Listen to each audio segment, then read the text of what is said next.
wake up! I don't like this! Chrissy, wake up! Hey, hello?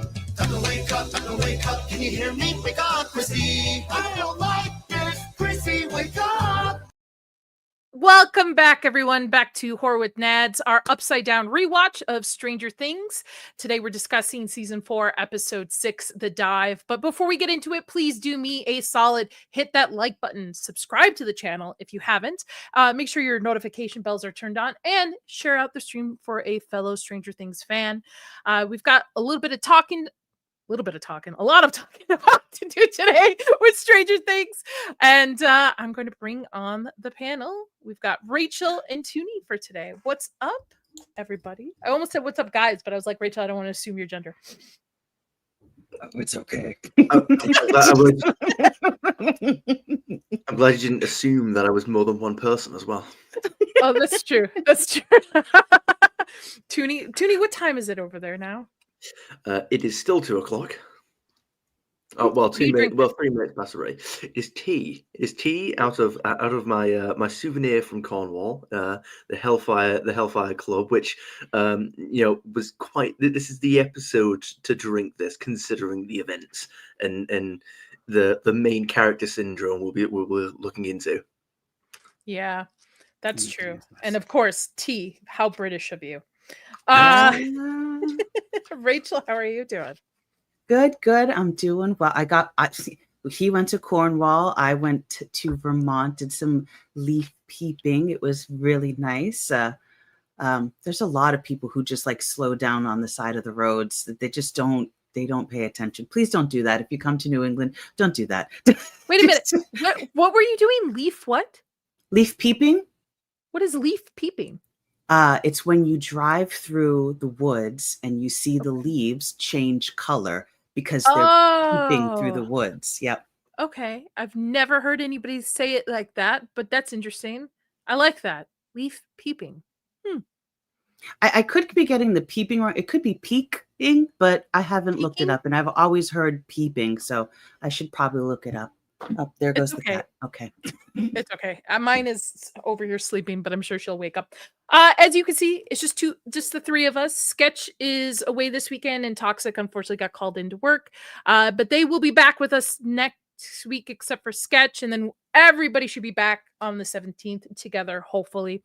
With that, I think we can kind of dive into the. Oh, I see Toxic. Okay, hold on.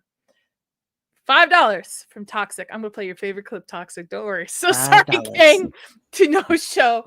I'm pulling double duty. Money comes first. Amen. Money, family, God, all that comes first. Maybe not in that order, but it all does come first. To prove it here is $5. Stay spooky. Walk them down Wheeler Rocks. We all know what clip that our buddy Toxic. Afternoon, ladies. Afternoon, Billy. Take the new suit, Mrs. Wheeler. Thank you. $1. I have that labeled as Toxic's clip, by the way, on StreamYard on my end. He loves it. He loves it. I got to give the man what he wants. Yeah. All right, let's get into this episode. So episode 6 is called The Dive. Behind the Iron Curtain, a risky rescue mission gets underway.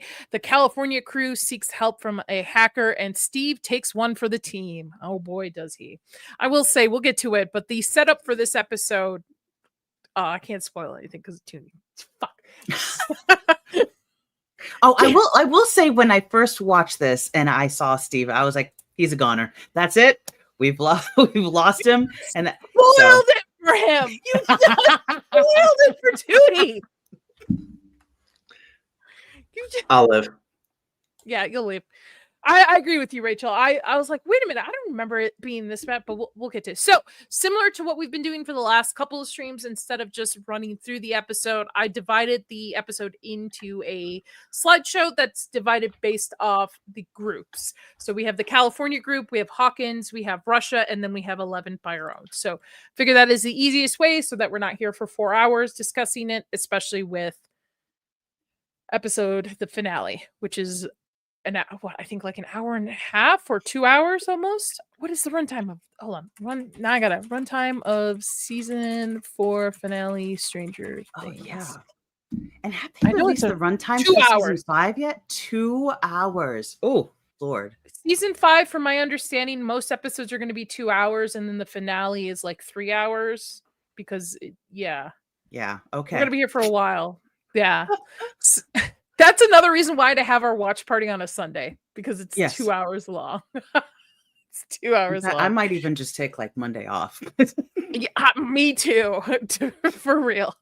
Okay, so we're going to talk about the California group first, which is Mike, Will, Jonathan, Argyle, who on the last episode, and I know it's been a while for all of us, discovered this pen that was given to them by the dying agent, realized there was a number needed inside that needs hacking. The nearest hacker that Will knows is Dustin's girlfriend, Susie, in Utah, so they head out over there.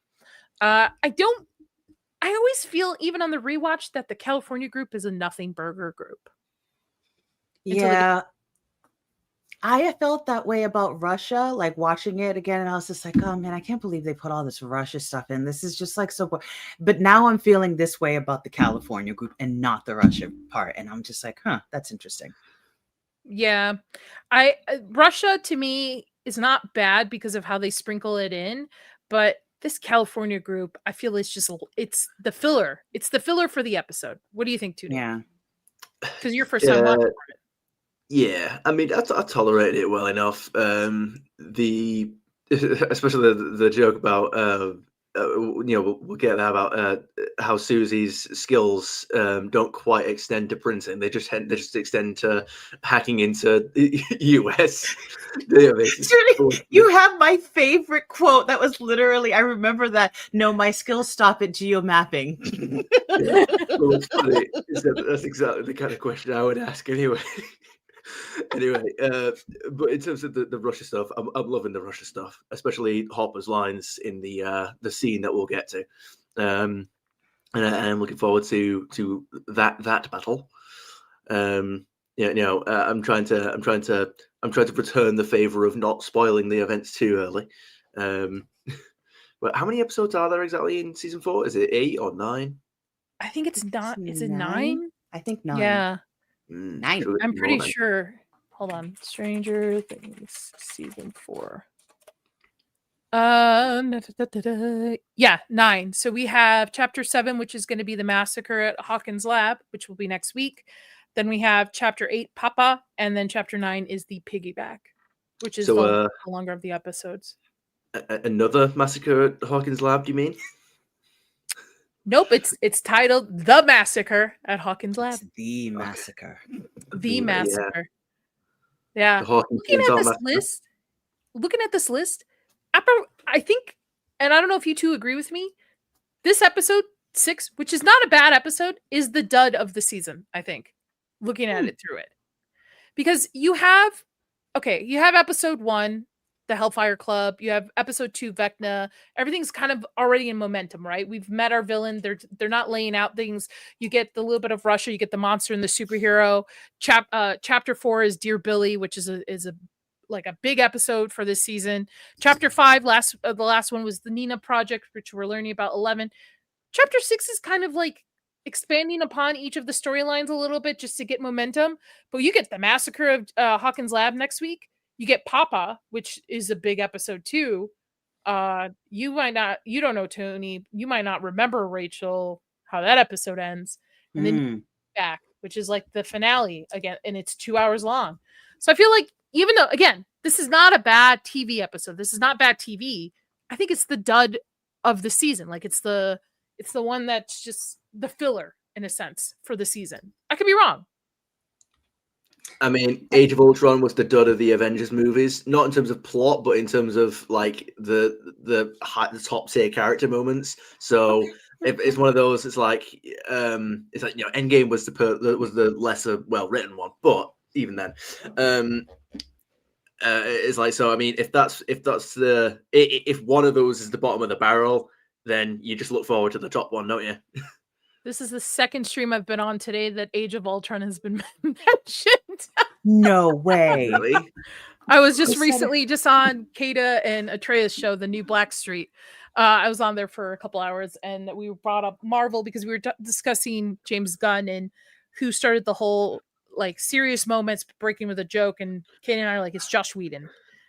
Mm. Gunn kind of just carries it on, but it's Josh Whedon. Anyway, we brought up Age of Ultron and stuff.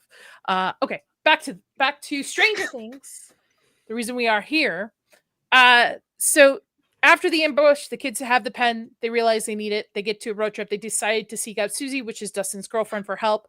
They arrive at her home in Salt Lake City. Her house is overrun with kids, creative chaos, strict religious father who doesn't know about her hacking skills, actually punishes her for it because in the beginning of the season, she hacked Dustin's grades and changed those, which I'm like, I don't think you could do that with the internet back then. Maybe I'm wrong. Utah from Indiana. You may be able to. But speaking of like this episode being the dud of the season, I agree with you. It was probably like if we go to IMDb, I bet it will be the lowest like rated out of all of the whole season, and yet it was the one where I was like, I want to see Susie, the actress who plays Susie, in more things. I bloody love this girl. I think she's just like spot on with her humor and the quips that she does. And I'm excited to see more of her. I love Susie. So yeah, I looked at IMDb. It's not the lowest rated one.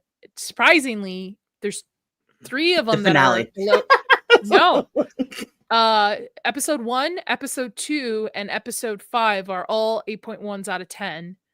This episode is an 8.5. It's because of Susie. Because of Susie. That could actually be true. I was gonna say it depends on maybe the 11 scenes. Maybe that was because then even season 5, even episode 5, that still had loads of 11 scenes, even more possibly.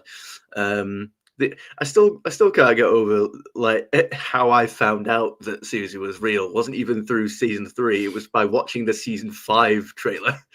Remember that? No, but it was. I feel like that made it even better because it was. I think I did it in the stream when there's like a scene where she was like jumping up a building or something like that. I can't remember. And then I think it was you, Nadia. It was just like, oh, here we have like scenes of Susie, and then I was like, what? Wait, you mean Susie's real? Because we weren't even at that point in season 3 yet. We were like halfway through. I was That's like, true. Susie's real? This Susie, you would mean. Trace. The mirror of your dreams. Make believe I'm everywhere. I'm just glad that You you can don't have actually that. get cameos from her too. Sorry, go ahead. Yeah, Tootie. I was gonna say, I'm just glad that you have that clip and not us trying to do the thing, trying to do our cover of it. Oh yeah, no. Oh, I need to make that a clip. I think I made it a video. I should download it for a clip. Let's see if she's still on Cameo. I'm pretty sure. Yeah, for $50, you can get her to hang out with you. Oh, well, not hang out. Send a video. Though, if you want Mr. Wheeler, he's $34. Okay. What do people get Mr. Wheeler to say? Like just anything? Like because Let's see. Hold on. I will share my screen. So he's got a couple. Is there any Stranger Things? It looks like mostly birthdays. What's up, Mara? I suppose that's nice in general. It's Joe Crest here, a.k.a. Ted Wheeler from Stranger Things. I love his line readings already. I know. This is way better than the show. This is coming out on a different. Okay, that should be the output. Yeah, there we go. Wow. I'm emotionally invested. And I want to wish you a happy birthday, happy 19th birthday. This is coming to you from Carmela and Carmela. So you can get him to wish you a happy birthday if you'd like. Why didn't they get this acting from the for in the show? I know. Like, bro, he's already had more dialogue. That's true. That's true. That's actually very true. Because even in this episode, not much. But anyway, let's get back I bet to you Bill he Burr. would have remembered Will's birthday. Yeah, there's that as well. That's right. Mic drop. It's this episode too, right? I think it's this date in Stranger Things because I'm pretty sure it's one of the dates where it's actually Will's birthday and nobody acknowledges it. Yeah. And by the way, the Duffer Brothers acknowledging, like, sorry guys, we fucked up. Yeah, they did. I remember Yeah, that. yeah. I was like, oh wow. Yeah. They were like, oh, we fucked up, guys. Sorry. I feel like you've got you've got the makings of a good community when they remember characters' birthdays in the show. You're like, come on, man, you gotta milk this for what it's worth. When your audience is remembering characters' birthdays and they want to see it reflected in the show, you're like, you gotta try and keep the steam rolling, keep the steam going, There's an expression there somewhere, but I don't know what it is. Well, it would be funny if they acknowledge it in season 5. But, like, they're all hiding out, bunkered down, and like, here's a cupcake. We know it's your birthday. He said, okay, all right. So at least it wasn't 3 times in a row. Yeah. So Argyle is bewildered by the madness and bonds with Susie's older sister, who looks like she walked out of the Breakfast Club. Which is probably she, in fact, did walk out of the Breakfast Club. I read somewhere while refreshing my memory that they pulled her look exactly from the character. I forgot the character's name. Whatever Ali Sheedy character's name is. Yeah. We need Allison? Why we need Toxic. I think so. For our trivia. I'm just glad you're not asking me because I haven't seen it.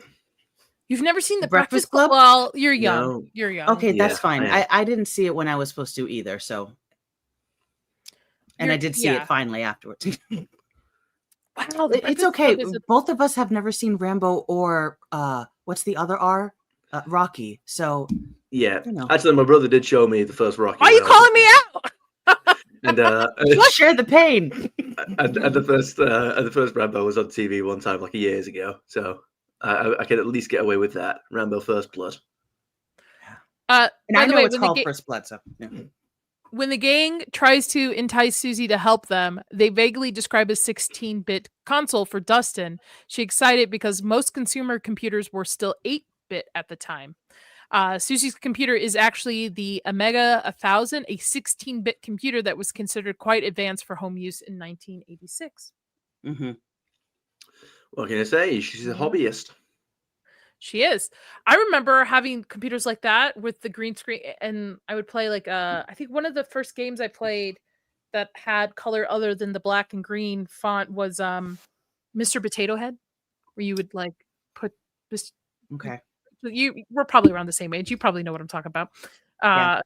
Right? Yeah. Mine was Oregon Trail. Yeah, I played a game called Super Hot. That was a game like this green screen, green computer screen. Oh, also the pictures in Susie's home are not the paintings of Jesus that the LDS household would have. While the Mormons worship Jesus, the painting in this episode are not traditionally hung in LDS homes. Huh. More fun facts for you. All right. Hacking success. Go ahead, Toonie. I was just going to say, I'm glad somebody know what that meant. I'm glad somebody knows what that meant because those words just went in one ear and out the other. I was like, oh, cool. Ladder. Yeah, go ahead. Latter-day Saints. It's like a sub of the Mormon Church, right? Yeah. I'm pretty sure. Yeah. Yeah. Okay. Which is very Christians, Protestants, Mormons. Okay. Right. So there's Latter-day Saints. Scientologists. There's all sorts of names. I wouldn't count Scientology in that group because it's not a Christian group, but it's like Scientology. How we make fun of Scientology nowadays is how we used to make fun of the Mormons. Similar kind of like, I don't want to offend any Mormons. I'm Catholic, which is the superior Christian. Sorry, God, religion, but. Oh, well, I guess Orthodox can argue that, but we'll see. And we're not here to talk religion. And I'm Southern Baptist, which condemns anything other than Southern Baptist people. So all y'all are going to hell. So yeah, I always say like those other Christianity branches are just like Christian light or Catholic light. Christian, because we're like the top. You guys just like branch down. Yeah. Maybe Orthodox true. might be like similar with us, but that's about it. So Susie is so they do bait her into like help out because they're like, hey, we want to get this video game. They're not telling her information. We want to get this video game system for Dustin. Can you help us out? We need to hack this. And I'm like, Susie, how do you not realize you're hacking into like a government facility? She does, doesn't she? Near the end, I'm trying to think. Like she does piece together. I'm trying to remember what happens. I think she does piece it together that they're not telling her the whole truth and all that. Yeah, she does. But I also like the fact that when they finally do get it up on screen, they're like, okay, find an address. I guess click on Office. Office give you an address. I was like, okay. I mean, it does. It gives her an IP address where she's like, don't worry about it. The internet is going to be this big thing. And I think all of us watching it at the time were like, yeah, Susie's right. Susie was right. Yeah. It's going to be Right. It helps humanity, but it's also going to be the downfall of humanity, in my opinion. But yeah. So Susie uses her computer to trace the number. Big reveal. The signal leads to a secret facility in Nevada. We already knew this because of the Nina project, where 11 is being kept. So the next step for this group is with destination in hand. They are heading towards L. So that kind of completes their arc throughout this episode. I did like this scene where she was on the roof while the guys were just like, "What are you doing?" Staring out of that. Dudes, marry nerds. Nerd girls are the best. Nerd men are the best too. Nerd men are the best. Yep. Yep. I have an engineer. He's great. Yep. Yes, even though a certain character in this very episode would like you to think otherwise. Nerds. Oh, I love Steve's moments. He's like, "What?" I forgot what they mentioned. He mentioned something. He's like, "What the heck is that?" He just didn't understand the reference. No, it's Lord of the Rings. It's Lord of the Rings. Lord of the Rings. Lord, you didn't understand Lord of the Rings, and I'm like, oh my god, Steve, no, don't be that guy. It's Lord of the Rings. Yeah, I'm gonna walk through the gates of Mordor. He said. Mordor. He goes, yeah, that was it. It was Eddie, wasn't it? He goes, he said, right, Eddie, are you in? He goes, but it sounds like you're asking me to walk through the gates of Mordor, but think of the Shire. Think of the Shire. All right, I'm in. It's like, I don't have any idea what that means. Yeah. All right. So, any additional things about the California group before we move on to Russia? Nah. I know they're Russia's- toxic. Sorry, Demon Knight. Yeah, he got No. called into work, but we're here. You can hang out with Yeah. us. I think he's somewhere in chat, or at least he is occasionally, so he might still be able to say hi. Yeah, I see. He'll probably be in chat, but he'll be back next week, hopefully. We need our trivia dude. Anything additionally about California before we move on to Russia? Mother Russia? Russia is better.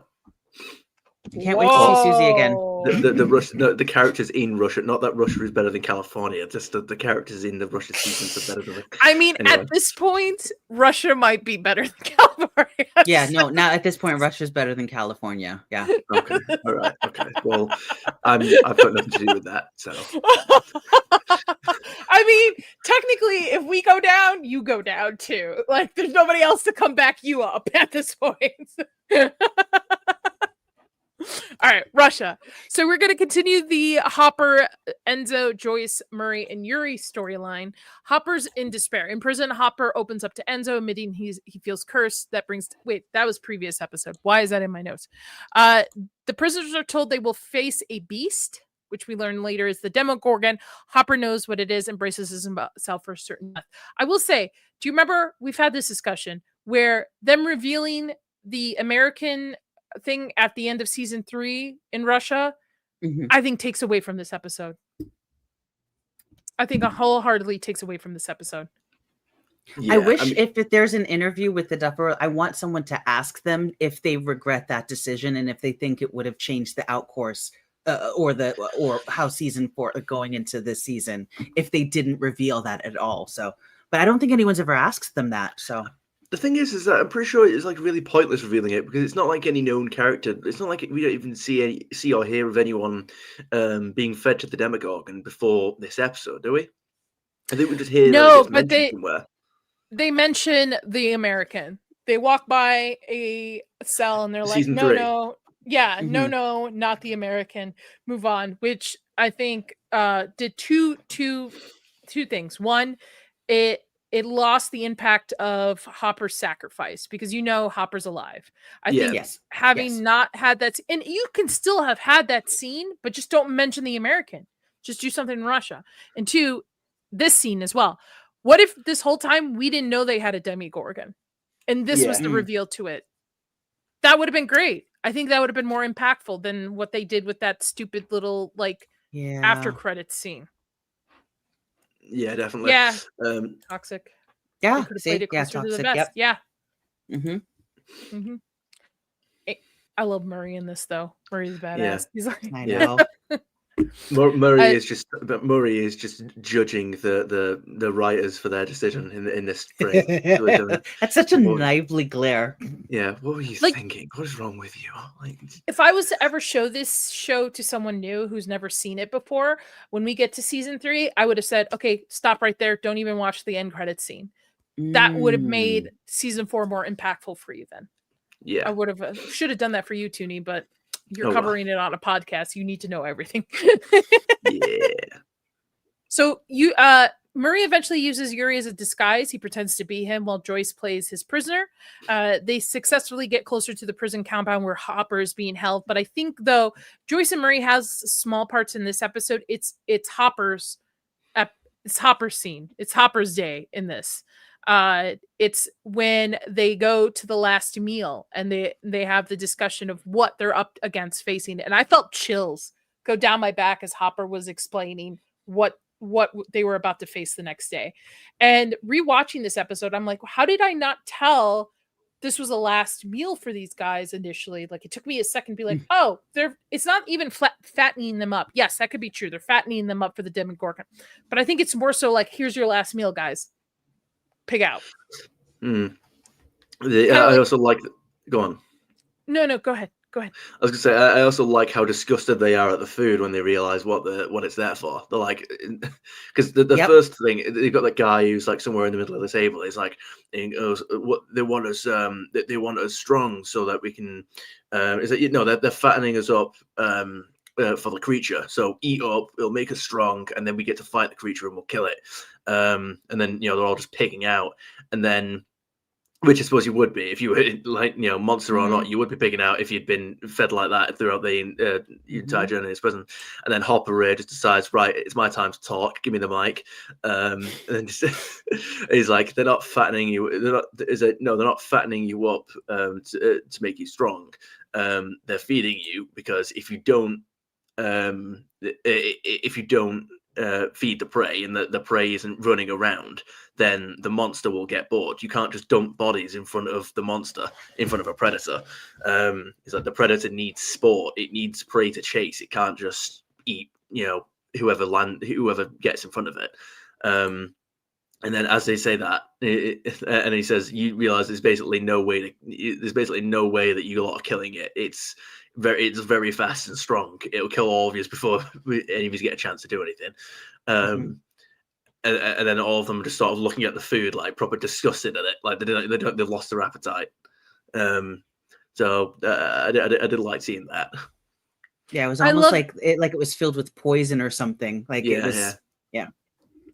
I love the change of Hopper for this season. I like serious Hopper more so than walk all over Hopper that they've done in the past 2 seasons. I like that this is the Hopper that he probably tried to forget from war. This is War Hopper that's coming back out to the surface. This is Survivor Hopper versus what we've had is like Fat Dad Hopper. This is season 1 and 2 Hopper at his worst. Yeah. Like, as in, not at his worst in like the writing, but this is him at his what's the word I'm looking for? But like at the end of his rope. This is the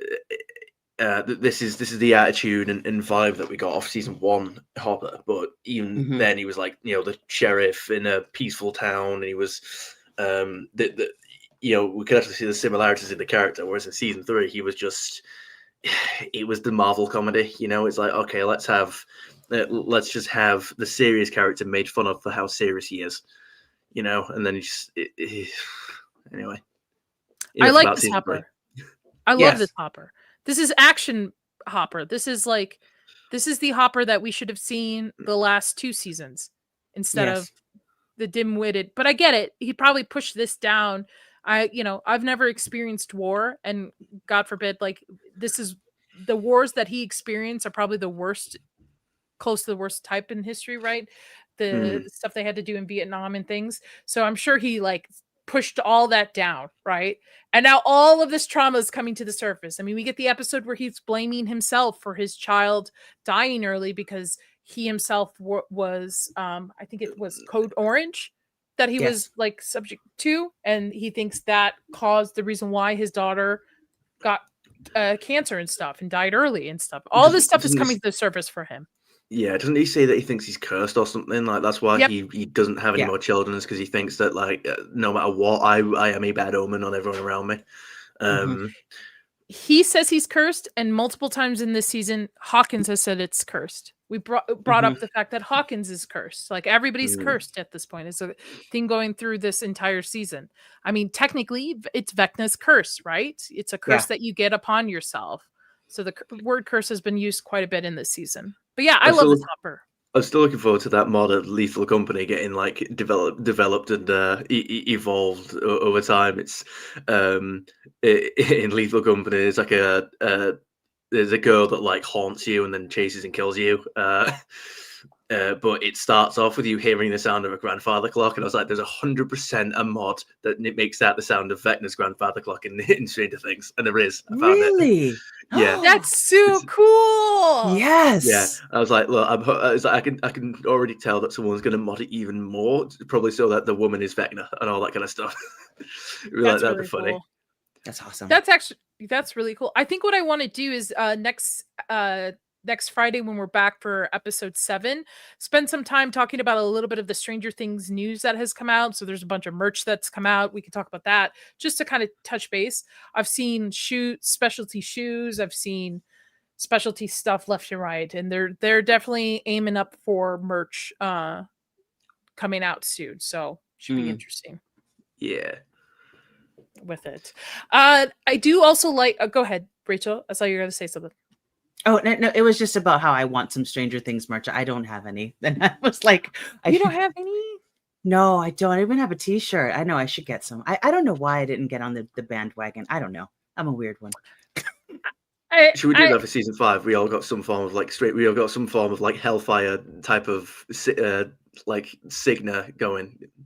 Cigna's not a word, is it? I'm mixing it up with something else. We can get a Our tattoo Hellfire just Club. like the Lord of the Rings crew. Yeah, we do that. But it's just a Demigorgon, but it's just the layout of the Demigorgon for it. Oh, yes. I would love for us to dress up for Halloween with Halloween costumes while we're covering the finale.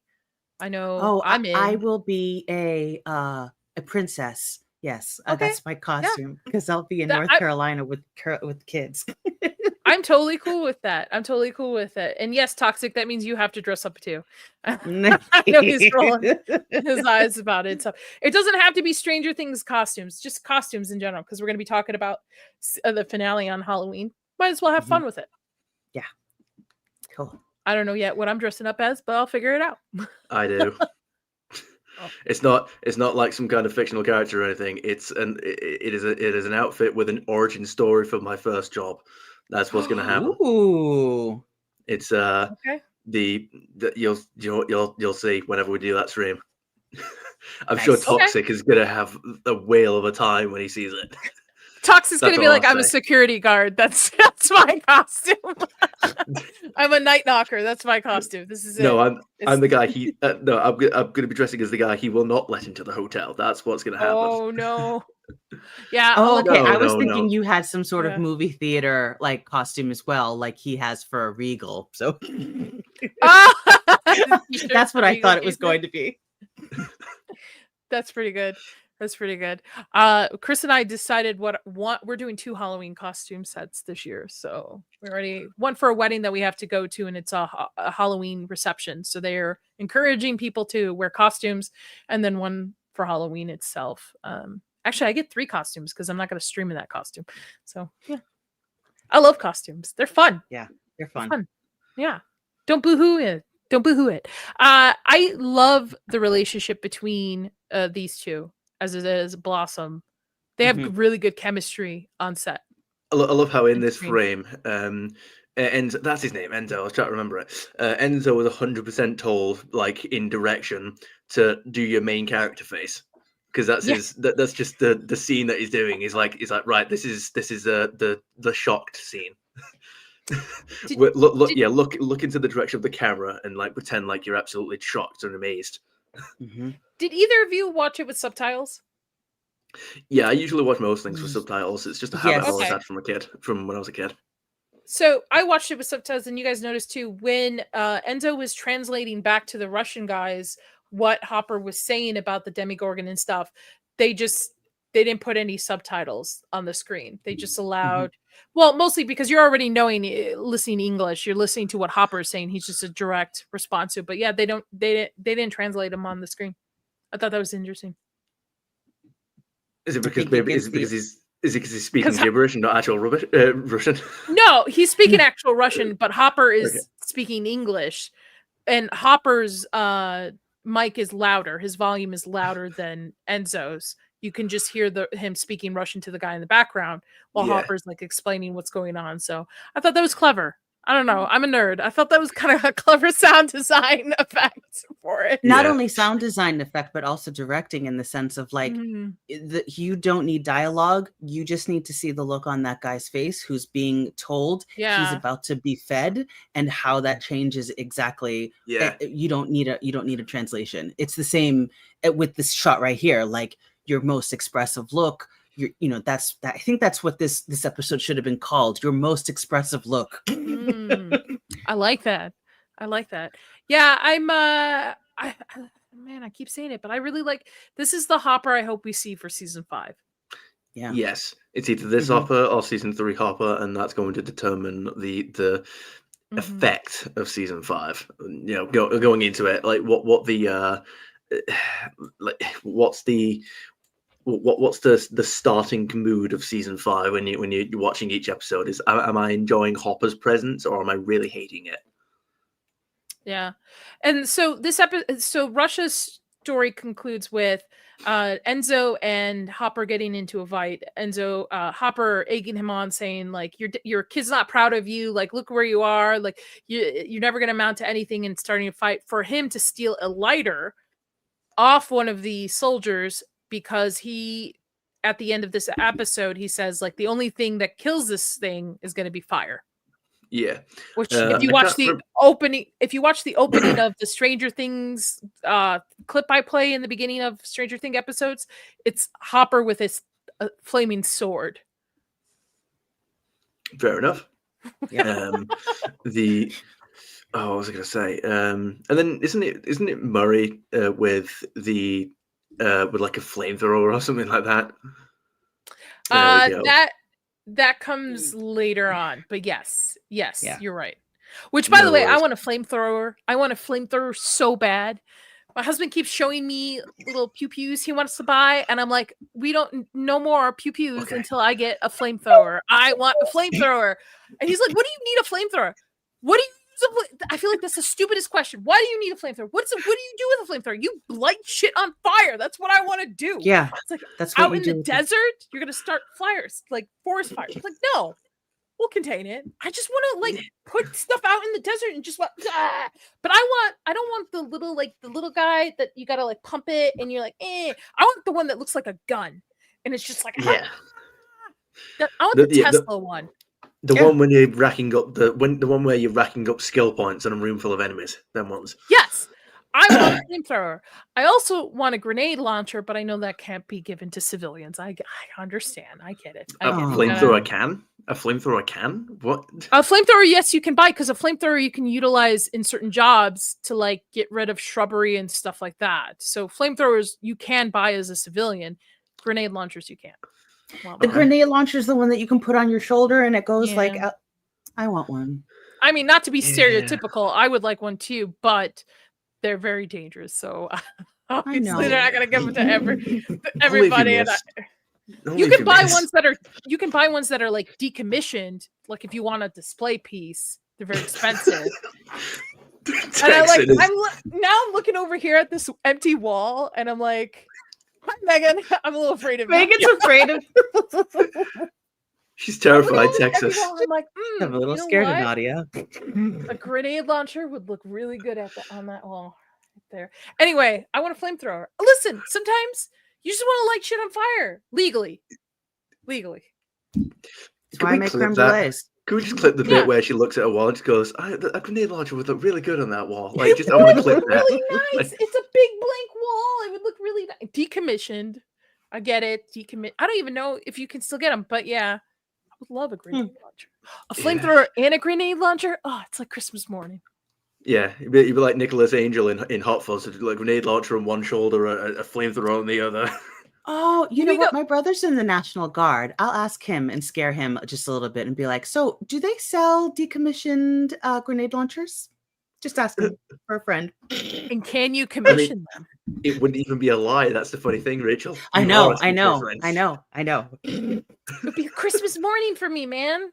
If I got that's what I put on my Christmas list. I said I would like a flamethrower. That's what I want. It was shorter than decommissioned grenade launcher. I think I really want the Tesla one, but that one's out of hold on. Now I gotta look it up. Flamethrower. Yeah. 2,000 of them were this is exactly what I want. So just, Open the page. Hold on. Yeah. This is exactly what I wanted. You did look at something in Yes. incognito mode, didn't you? No. Okay. Shut up. My dad went to go visit the Middle East and he got pulled by the intelligence agency of that country and got his passport taken away for a little bit. And I'm pretty sure it's for the shit he's been posting online. So, yeah. But yeah, I want one of these. Listen, I want one of these. I don't want to hurt anybody. I would never intentionally buy any of this stuff to hurt people. That's not in my nature.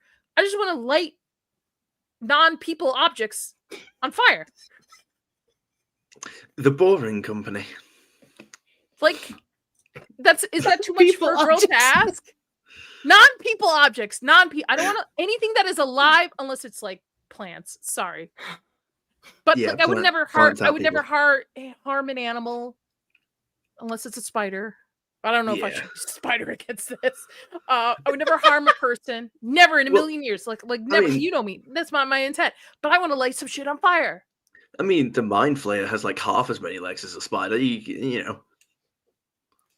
And you know what? Then. When the apocalypse happens, my husband will be happy that I have this already. Right? Yep. You're prepared. Baby, you have a grenade launcher. This is what I want. I want this. I want this bad boy. You know what? I'm going to send it to him right now. Just careful. Yeah, you careful you don't put the messages on screen. Yeah. Oh no. He and I send stuff on Twitter all day long. I'm like, I'm right next door to you, and he'll send me memes. He'll send me reaction videos. He'll send me stuff. He's like, I can't like this, but this is really funny. So there you go. I don't like this. That's nothing. It's fine. Yes. My boyfriend and I text each other. And he's downstairs working during the day. We just text each other because I'm upstairs. It's the same thing. Listen, some girls say they like diamonds. Some girls say they like puppies. Some girls say they want like acres of land. I just want a flamethrower and maybe acres of land, but both. Like, yeah, I would like a flamethrower. So I can use it on the acres of land. Yeah, I was going to say, I think a flamethrower without the acres of land would be very dangerous. Get the acres of land first, then save up for the flamethrower. You know, in that order. Do you know what else I would do if I got a flamethrower? I would make sure to take it to church so it's blessed. Okay. All right. So come time of the apocalypse when demons are popping out, I'm like, all right, let's go. I'm ready. There you go. This is Jesus's weapon. Jesus' flames. Let's go. Is that you think you're immune to fire of Christ within you? Yeah. I will bring down the holy fire. It's like, yeah, demons from hell start popping up. It's like, well, since you like fire so much. Yes. So we really need the Hellfire Club t-shirts. Oh yeah, here we go. So realistically, if anybody would like to fund my flamethrower purchase, DM me. Okay. Russia. Let's get back to Russia. Mother Russia. Any additional stuff you guys would like to say about Hopper's? I think Hopper's scene was the most emotional one out out of this entire episode. Yeah, I mean, you know, when you're telling some random stranger that you think you're the cause of your kid's death because of your past actions, and you think you're cursed, I mean, that's when you know you're at the bottom of the barrel. When because I mean, you know, everyone would play this kind of thing close to the chest. So when you're at the point when you're in the other end of the world where nobody even knows where you are, and you literally just telling all of your worst secrets to some random stranger, you know that either you're ready to die fighting, or which you know I think is either you've got an escape plan, like we know Hopper has, or actually that's exactly what he says, isn't he? He's like, "Where are you telling me all this?" And he goes, "Because we're gonna get out." And he shows a lighter. I think that's exactly what happens. Or you know you're not getting out, and at that point you just don't care anymore. Mm-hmm. Yeah. Sorry, I was paying attention to I promise, but my cat has an obsession with this box here that has the the foam like wrapping. She likes to eat it. I don't know why she likes to eat it. I've hidden it behind things. I'm trying to save it for repacking something. Okay. And she's obsessed with it. So I was listening to you. I was just making sure she wouldn't eat fucking plastic and then throw it up like she always fucking does. That's insane. I swear it's almost like our cycles are synced up, because I also got a package today with peanuts that my cat also likes to eat. And so she was running around, and she's the one who just got sick. I was like, yo, can you stop? I just spent like $1,000 on you. Stop it. And she she's getting on my little nerves. You hear me? You get on my nerves. They just want to kill themselves. Yeah, they just She keeps trying to open up this closet here that has never been open, that has stuff in front of it. But she's a cat, so she can go in the cracks and stuff, right? Because I have boxes and books here. So she's trying to open it. Sometimes, not saying I would, internet, I kind of want to open it and just leave it closed for a very long time. Teach her a fucking lesson. Not saying I would, because she's an old cat. She's got kitty dementia. So I wouldn't do that to her. But sometimes she's fucking asking for it. I'm just saying. that cat's found where the bodies are. Yes, she's fucking asking for it. All right. What's up, Frostfang? Hail, Nadia.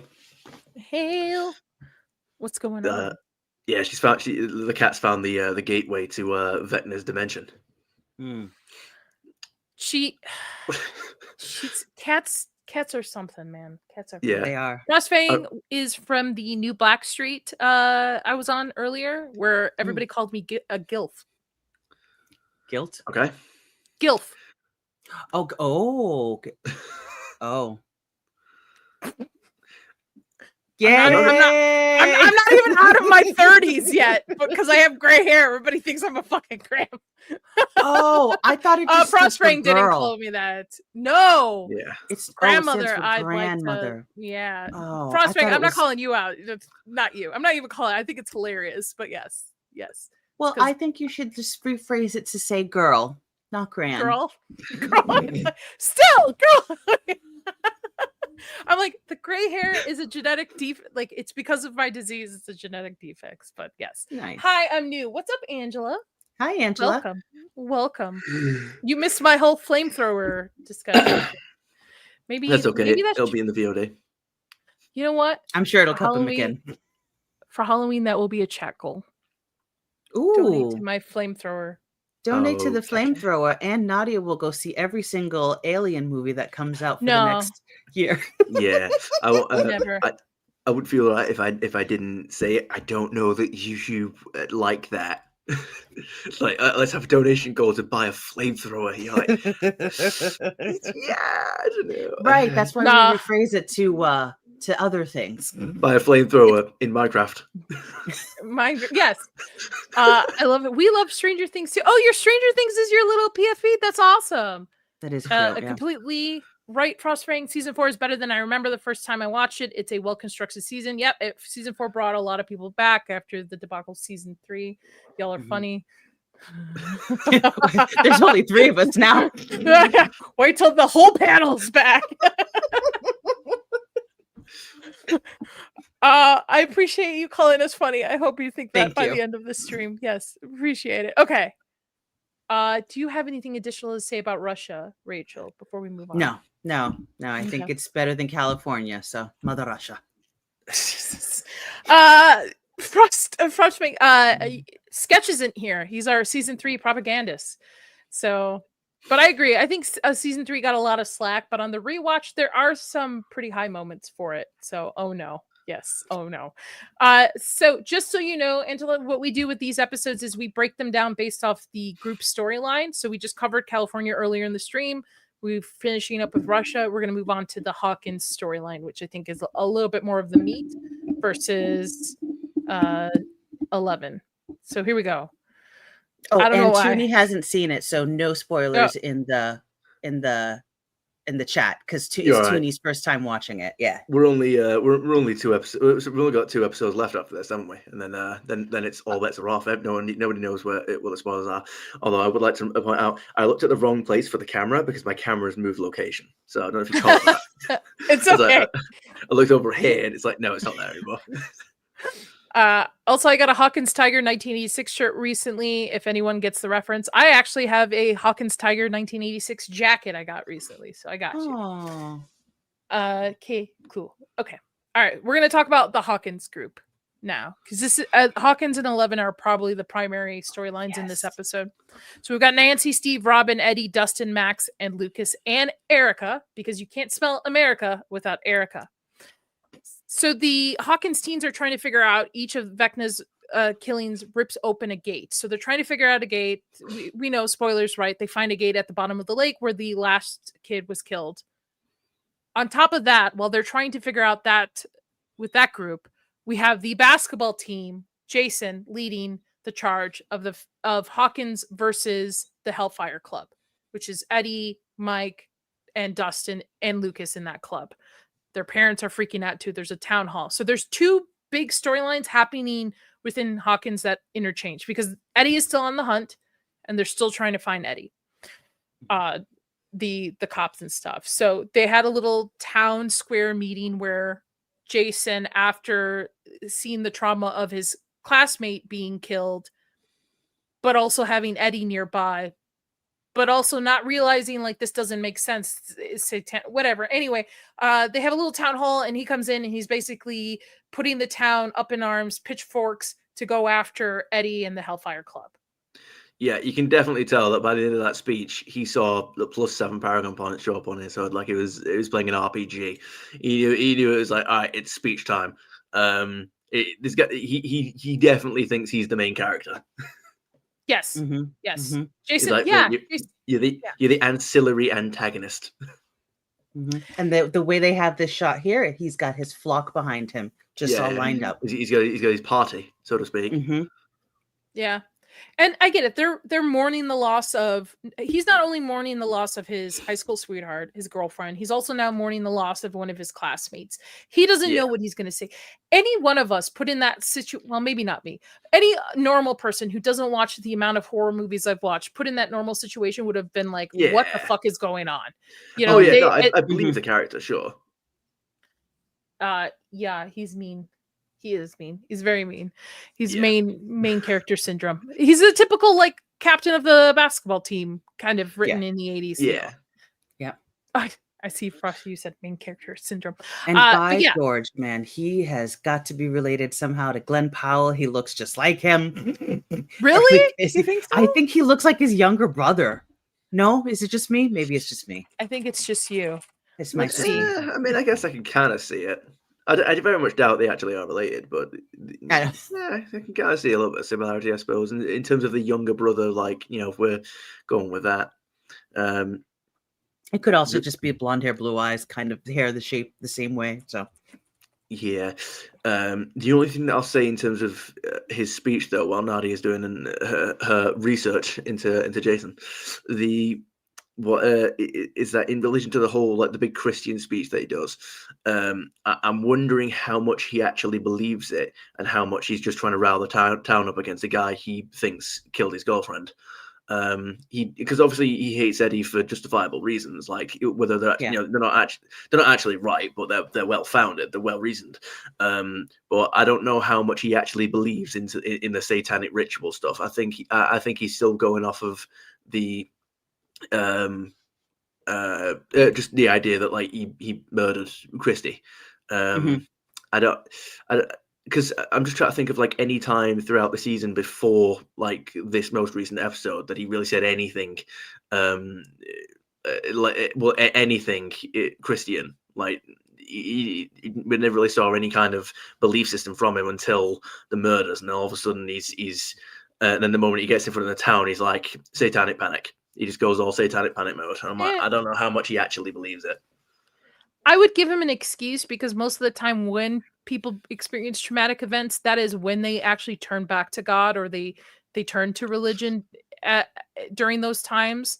Like somebody could say they don't have a relationship with God, but then something traumatic or somebody dies or something, and it pulls them back into having a relationship with God. So, but I also agree with Frostwing. I don't blame him. I don't think he's a bad person. I think he's traumatic. I think something traumatic has happened to him twice now, and he doesn't know any outlet for it. And, no, of course.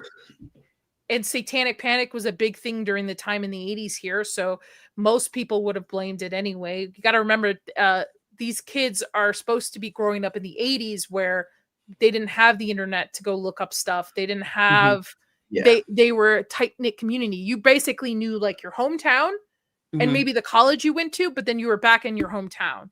So I don't think he's a bad person. I think I don't think he's doing the right thing by blaming kids. Maybe blaming Eddie. Okay, maybe because he's prime suspect number one. He was there when Chrissy died. 100% I can see where he's going with that. Yeah. But to say like all of these kids in this club are some sort of I don't know, all the clubs throughout the country as well. He's like, oh, they're playing D&D, and it's like it's a game about. It's like no, they want you to believe it's just an innocent board game, but it's actually a connection with the devil, satanic rituals, and you're like, I don't think he actually. Well, I mean, maybe he does because a lot of people did, but something tells me that he's pulled all of that out of. Like he's latched onto that in order to express his hatred at one guy. And he's done that to rile everybody up to his defense. I don't really know how committed he is against not against satanic panic, but I don't know really how committed he is to that movement exactly, or if he's just really in an emotional state. You know what I mean? Using this outlet as a place for blame. Yeah, it's the only thing that makes sense. I wouldn't look at it as he has to be close to God to be against satanic panic, or he has to, in a sense, be a Christian, because during that time with satanic panic, everybody just looked at it as like devil worship. Rather if you're a Christian, Jew, it doesn't matter like what religion you followed. It was more of a, I guess, culture war movement, I guess, right? Than just God versus the devil. I mean, yes, that was played up in Christian communities, and America was closer to being a Christian nation back in the 80s than we are now. But I don't necessarily think it's like, oh, he can't be for this because he's not close to being a Christian or close to God. It's just a culture thing during that time is the best way I can explain it. It was the idea was viewed as a cult. People view Scientology as a cult too as well. Thank you for subbing, Angela. I appreciate you very much so. But yeah, I don't see it as like God versus, like I said, the devil. I think it more so it's community versus this thing we don't know about, this thing that is unknown to us. And we say this as I play D&D. I fucking love D&D. I play D&D. Yeah, man, my next character is gonna have a flamethrower. Love D&D. But I was gonna say, go on. You finish. But it's known now in culture, right? Back then, nobody knew about this kind of stuff. Most of this stuff came from like folklore influence and urban legend influences and mythology and stuff like that. Nobody knew back then. And Frostwing banging out again, helplessness versus the unknown. And when you can't logically put together what has happened, you're going to just blame the one thing. You're just going to like, you know what? It's got to be satanic panic. It's got to be the state, who else would do this stuff? Yeah. Have a good night, Angela. Come back and watch on the rewatch. Have a good night. We'll be back next Friday with episode 7. Thank you for stopping by. What was I gonna say? Also, I did like that Erica was like the one to stand up for everyone in the room. Not stand up for everyone in the room, but like she was she was the one to like lash out when he was talking about how it's it's a front for satanic ritual. It's like that's not true. It's a club for nerds. Yeah.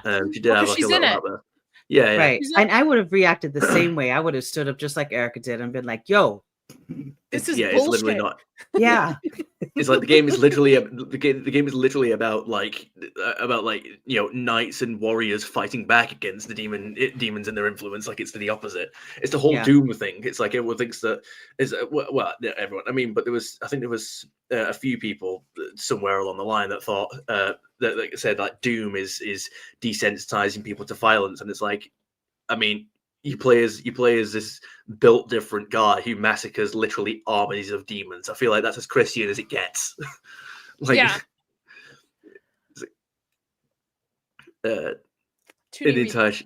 Okay, can I say the Wheeler's dad is the biggest bum in the entire show. Holy crap, my mum and I were laughing at how clueless he was upon series rewatch. I mean, yeah, in this very episode, I'm pretty sure the dad's the one to like go for the phone when they get home, and then the mum's the one that's just trying to like stop. Is it Mike that she's trying to like stop from saying anything that'll put him in trouble, even though she's not quite on the train herself.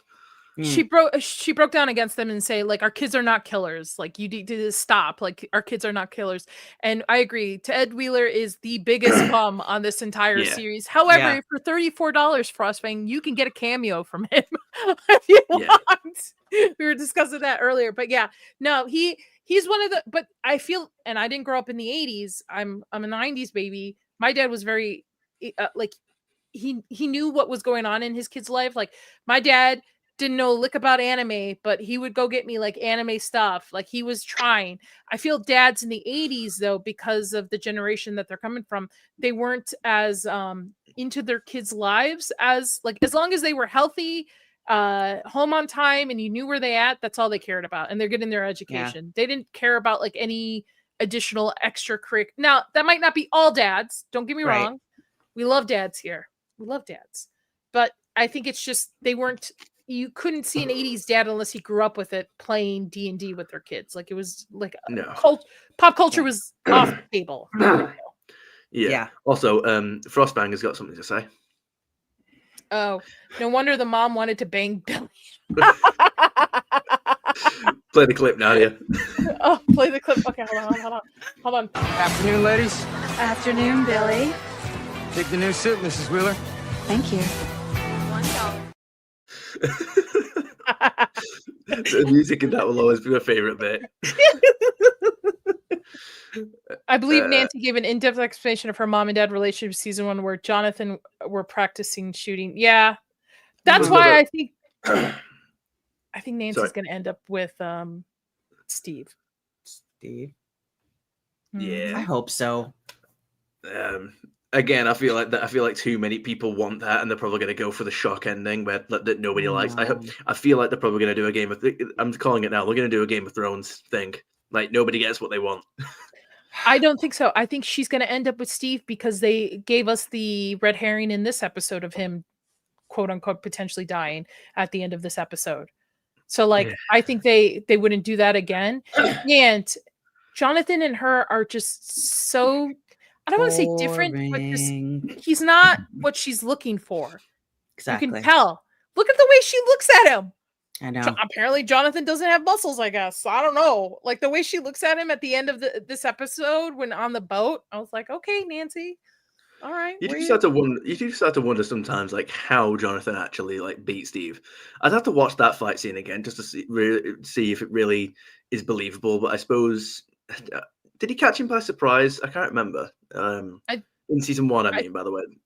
I think so. He got the initial punch in, but he got his ass handed to him. Oh, yeah. I'd have to watch that fight scene again. But I was going to say, because it's like, I mean, Steve hasn't exactly had a great many fights throughout the show, but I feel like he's got a bigger build than Jonathan. And Billy demonstrated that as much as your heart might be in the right place, the bigger build will hit you like a brick. Yeah.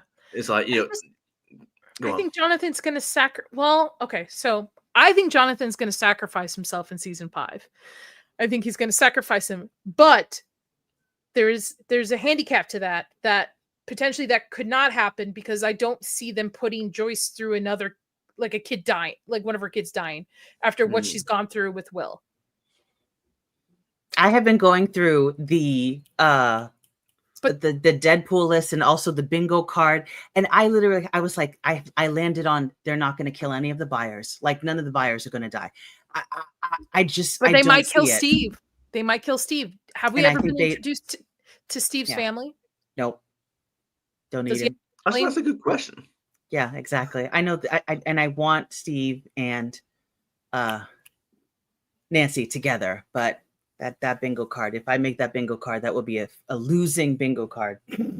Yeah, blue collars come into the chat with just an absolutely brilliant compliment. Just already, your voices sound great. All right, fair enough. Just well, you're listening at 1.5 speed, Blue. Yeah, 1.5 speed. No, but details. He's just said that your voices sound great. Just leave it at that. Fuck you, Blue. Fuck you for ruining good boy for me. You ruined it. He's what's good boy? Do I need to watch it? Is that the one with the dog? Yeah. He's like, the dog. He told me the dog doesn't die. But then he goes, the dog does die. And I'm like, which way is it, Blue? I don't know what are you doing to me, Bo? Like, let's go. I always love the idea of doing that. Just always fucking with someone's head in a movie that they have no idea what's going to happen. Frostrank, I actually agree with you. I think Will, if there was a buyers to sacrifice themselves, it would be Will. Why? Yeah. This is my theory. Not just because the gay thing, but because Will has been a victim this entire series. Each season, he's just been the victim. Somebody else has to rescue him. What if Will finally steps up, like in a D&D game, and sacrifices himself to save his friends? Actually pays it back. So that's the only buyers I can see pretty much going. Yeah, I agree. Nadia sweating, trying to figure out which buyers she wants to die in season 5. I'm not partial to any of them, to be honest. Even Joyce gets on my nerves at sometimes, and I'm like, well, I'm probably partial to Joyce because Joyce actually reminds me a lot of my own mom, how she was. Very similar personalities, like the kick-ass kind of like in charge personalities. My mom. Yeah, she plays the. Yeah, we've got to take the opportunity to just again compliment Winona Ryder on just how much she captures the motherly feel throughout the show. Just no matter every scene she's in, she's just always a mother. Yeah. What do you want? You keep clawing at me. You keep clawing up me. What do you want, kitty? Kitty. She just wants to help get you views and subs. That's all it is. She just wants to help you get views and subs. Oh, my putty toot. You okay? Yeah. You good. All right. So I think so what happens is Jason riles up the crowd and we get one dude who starts walking out. Everybody's silent. And he's like, all right, are you guys coming? Like, what's going on? Let's go. Are you guys coming or what? Yeah. Hey, you're not the ancillary antagonist of this scene. Sit back down and get to the back of the line. Your 5 minutes of fame. I was like, sir, you're in the wrong show. Oh my God. Stop it. I have a friend who I already know this is his favorite part of the stream if he sees it. By the way, on the upper left-hand side, the guy in the yellow hat, it's kind of blurry. Does he look like John Cusack a little bit? Yes. And then the one in front almost looks like a Emily Blunt to me, like with the 80s hairdo. I can see that. Well, this entire season is one phase. He either looks constipated or like he's gonna cry. Or both. Or both. Both could work. It could work. I just don't understand how he let him just continue speaking. Didn't cut off his mic. The sheriff didn't say anything. He just let him rile up the crowd. And I mean, I guess I can't do anything. Do you know who would have said something? Hopper. Yep. Well, if that's what they're going for, isn't it? He's not. I mean, he was well composed throughout the scene, but he just didn't really know how to handle the situation. Because if he tried to take the mic away, that probably would have riled everyone up like even earlier, because they would have said, no, let the guy speak. He's just, his girlfriend's just died. Don't, what are you doing? And they would have all hated him specifically, and there would have been a massive argument. So, and he didn't want to get in the guy's way of his ability to speak. Again, he's just lost his girlfriend and one of his best friends. He does want to give him the opportunity to let it out. And he knows full well. I think it's one of the other cops in the room that says, like, well, we've got to do something. You can't just let this happen. And he goes, it's the deputy that looks like Sketch. Yeah, he's like, we're not going to let them hunt down these kids and stuff. He does look like Sketch. He does. Sorry, Sketch. If you're watching this on the replay, you know who I'm talking about. All right. Yeah. Pointed it out since season 1. Okay. I can't remember what he looks like. The cop. Not he looks like Sketch. Well, Sketch with dark frames. I don't know what to tell you. He looks like Sketch was a brunette. It's yeah. But that's the thing, though. Why did it take your deputy to say you knew? They already interviewed Jason earlier on in this episode because of his classmate dying, and he was at the scene. And like, this kid's already stirring some shit. He's going through some stuff. Why would you let him speak? Yes. Yes. He's gonna cause stuff. And he does. Because I feel like preventing his ability to speak when he's the guy that everybody will want to hear from anyway, given the fact that he's connected to the victims. Again, that would have the same effect of riling people up, and I think that's what they're going for with the what's the cop in charge's name? The Sheriff Powell. Is it Powell? No. Who's Powell? I forgot. No. We'll go. I'm gonna say Turk because that's his name. That's that actor's name in the Daredevil show. Sheriff Turk, which funnily enough he plays a criminal. So kind of the opposite of the cop here. Actually, it's not technically. We're not getting into the specifics, but what was the thing I was even saying? Oh yeah, he knows he's trying to not at least be the guy to rile the cop up, and because then they'll all be riled up at him and not just in general. And the thing that they're going for is that Hopper probably would have been able to prevent this from happening, but he's trying to fill Hopper's shoes, and it's a lot harder than it looks. It's like Hopper probably would have an easier time of it, but he's doing what he can because Hopper's not here. That's just the thing that they're going for is. Maybe. I mean, you guys know the answer because you've seen the season, and I haven't. But maybe he will be able to pull a victory, like out of nowhere, in place of Hopper, or maybe Hopper's gonna have to come back and be like, "Pal, what the fuck have you done?" But it's like, did you even put the hat on when I left, or did you not bother? There's magical powers in the hat. You didn't put the hat on. Junie, you don't even know what happens to Jason in this. No, but I can imagine that he's going to meet the Hellfire Club and lose. Or he's going to encounter Vecna. Or 11's going to kill him. Maybe. Or a Demogorgon's going to kill him. I'm trying to read your reaction. You're just reaching. You're just reaching at this point. Yeah. I'm practicing my reactions. He doesn't become he doesn't become like the sheriff. You know what? We will be able to see your live reaction during our watch party for the finale. Yes. We'll be able to see your actual live reaction for it. Which means he survives the next episode. Well, yeah. Well, yeah. I mean, we saw him. Yeah. I would say, from my recollection, I don't think anybody dies until the finale, right? Or somebody. Before that, somebody does. Never mind. All right, let's get back to it. Back to it. So, while the town is pitchforks and looking for Eddie and the rest of the Hellfire Club, the other group, Steve, Nancy, Robin, and Dustin, Max, Lucas, find Eddie at Skull Rock, which is like one of the town's little areas that you make out at, I guess. I don't know. It's like a makeout. Yeah. Area. Yeah, it's a makeout spot is what they say. Yeah. Lovers. It's like near Lovers Lane or whatever. Lovers Creek, isn't it? Something like that. Is it Lovers Lake? Maybe. I think it's Lovers Creek. I feel like it's Lovers Lake. Because it's near a lake, isn't it? We'll find it. Well, yeah.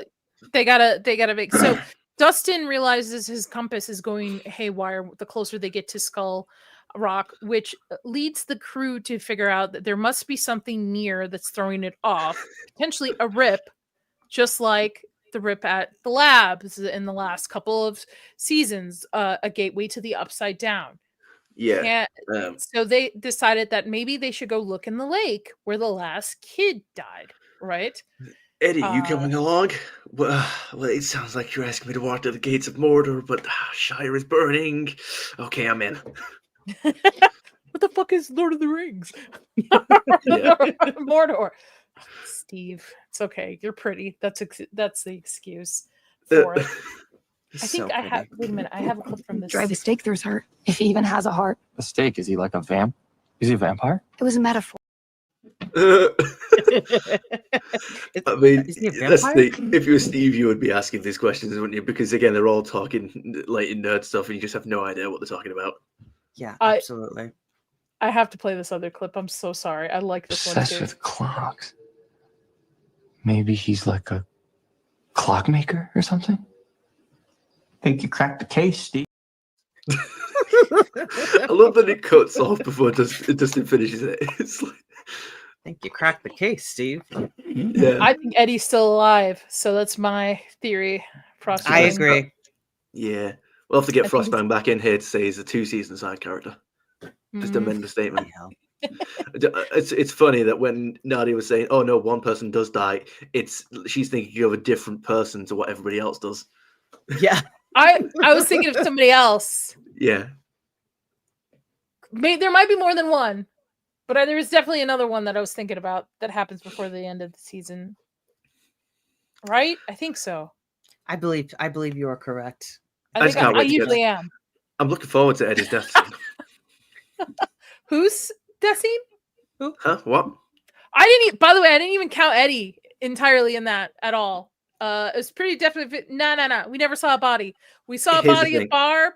We saw a body of who else died? All bets are off. Bob. Bob died. Bob's we saw his body. We never saw Eddie's body. I think he's gonna come back. Okay, here's my theory. Listen, sit down for a while. I got a minute, Frostbang. There is an episode. Let me pull it up. There's an episode titled in season 5. Hold on. And I'm going to butcher it. It's fine. Because I don't speak English very well anyway. Escape from Kamazotis. It's a D&D reference. And in the D&D reference, there's a reference to I don't know, like a creature, a demigod, some kind of bat type of creature. So my theory is Eddie's coming back, but possessed in the upside down is this creature. So he'll be back. Do we have precedent for that kind of thing being able to happen? You know what? When it does happen, the biggest fuck you to Toxic. I'm sorry, Toxic, if you're listening. I was right. Eddie is back. I mean, here's the thing. That when it will comes be a to joyous day. just to answer the whole point of like we didn't see a body, it literally doesn't matter because you can literally be atomized by an extra dimensional portal and you will not die, because we've seen with Hopper. And writers have you played the Walking Dead Telltale games? I have before, a long time ago. You have? Okay, I won't spoil. Okay, just in case anyone hasn't, I won't spoil the characters' names. But there's a scene. I'll try not to be too specific. You know, they're cornered by walkers on both sides, and it's basically seen as you don't see them die, but they're dead scene. They show up in the next season. There's no way they got out of there with literally no guns. They just can't. And then in the second season, they're like, "How'd you escape?" And he goes, "Honestly, I can't even remember." You're like, "What do you mean you don't remember?" Which was you left your best not left, but like your best friend had to leave you because you were trapped to death. Oh like, my goodness! Exactly. You're like, and you sat there like it doesn't matter whether you see the body or not, or if there's no possible way to escape. If they want you in the second season, you're in the second season. It just doesn't matter. Yeah, that makes sense. To your argument about Dustin doesn't drag a body. I didn't say he's alive in the real world. I said he's alive in the upside down. So just to D&D reference this back, this is I can't even fucking say this word. It's the episode coming out. It's going to be like I think it's episode 6. And what it is it a chaotic, evil, lesser deity of bats? So like a bat demon. Oh. Okay. That looks Eddie very gets half human like, possessed half or- bat like. Yeah. I think I will lean heavily on It this looks- theory. It looks exactly like Yes, Man Frostfang. Bat. Interesting theory. It looks exactly like Man Bat from Batman Arkham Knight. But I'd say like there's possibilities. There's possibilities. I'm not saying Eddie is gonna come back as like Eddie, like, come back alive. No, but he's gonna come back as this like creature kind of deal. And there's gonna be an emotional moment with Dustin. Dustin's gonna have to realize he's gonna have to kill his friend. Yes. No. What's going to Or happen what is is left of his friend. Eddie's going to come back in full white clothing and a beard, and then Dustin's going to be like, "But he saw you die," and he goes, That's blasphemous. That's It blasphemous. took my brain like 2 seconds to realize what you said. I was like, I know. wait, what? Blasphemous. Eddie the But White. yes, that's what- Yeah. Eddie the White. Yes. Yeah, and then Eddie the White. That's it. They're gonna show him like they're just gonna show him like suddenly falling down in a bottomless pit with bats, and he just slays them with a sword. I smote my enemy down the mountainside. But why didn't you just use the bats to fly the distance you need? Why didn't Gandalf use the Balrog to fly? Yeah. Many of mysteries. I kind of want to watch Lord of the Rings this weekend. No, I gotta Yeah. watch now. Yeah, I've got other stuff as well. Go on. I gotta watch that new Netflix show Ryan Murphy did. Oh, the Ed Gein one? Monsters. Yeah. If you're interested, Vex is joining me Tuesday to talk about it because we're gonna shit on Ryan Murphy for about 2 hours. And Ooh. how so if you can watch the whole thing, it's like 8 1-hour episodes by Oh. Tuesday. Feel free to Okay. join if All you right, would I'll see like. what I can do. Yes. Ed guy. Yeah. Anyway. All right. So they meet up with Eddie. They determine they have to go into the lake. So they split up. Steve, Nancy, Robin, and Eddie take the boat out in the middle of the lake. Dustin throws a tantrum about it, but stays back with Max and Lucas on shores as lookouts. Steve volunteers to dive in. Now, I don't have many of that. That's the after, but because I don't know if you guys, or maybe I'm old, their night shots for that lake was really dark for the, like, I couldn't, like, if I was to grab scenes from that, you wouldn't be able to really make it out on it. I feel like they did what I hate. They didn't light their nights, but it was really dark on the lake. The scenes where they're in the boat. Yes. When they're in the boat boat. above, when they're waiting. So Steve decides to dive in, right? He finds the riff here. This is an after scene because he comes back up, a tentacle comes up, grabs him, pulls him through. But the whole time the group is on the boats, like not on shore, but on the boats and stuff, it was really hard to make it out on the scene because it was just too dark. Maybe it was my computer. I don't know. Yeah, it was your TV settings. What was I going to say? Because they used that, like, ironically, the writers of the Game of Thrones season 8 episode 3. I don't know if you remember that just notorious episode that let every person that had a brain down. It's like you could barely see what was going on, like in any part of the episode, even the parts where they're close-ups of characters. So you're like, I don't even know if that's the same actor or if they've got a stunt double. Anyway, and then I'm pretty sure the writers came out and just be like, no, it worked great, like on our TV settings. You alter them. You're like, shut the fuck up. Just shut the fuck up. Anyway. No, their nights were too dark. They're too dark. Yeah. They just, I don't know if it's because they were on a physical lake. They probably were on a green screen lake at a studio. So thus they had to make everything seem darker, right? To make it more realistic looking. what do they call it in Lord of the Rings? I don't think it has a name or anything. It's just it's a lake beast. It's the Kraken, isn't it? It's the Lord of the Lake or something like that. It's the portal in like a metaphor for the beast in a lake in Fellowship of the Ring. It's possibly, well, no, because it's only just a tentacle that drags him down, whereas in Lord of the Rings, like, it's a big kraken that brings down the mines of Moria, or the entrance, but still.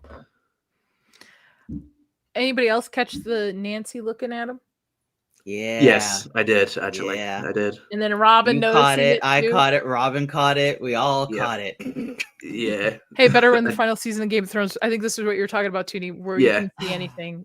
Yeah. Yeah. HBO And the seems directors, great for not liking it. the directors literally just blamed like everybody else's TV settings, and you just sat there like, okay, that's like that's like spending a grand on a PC that can't play an indie game, and it's like, get a better PC. You're like, I'm not spending £2,000 to play your £60 game for like 10 minutes because it's shit and boring. All right, make a better game.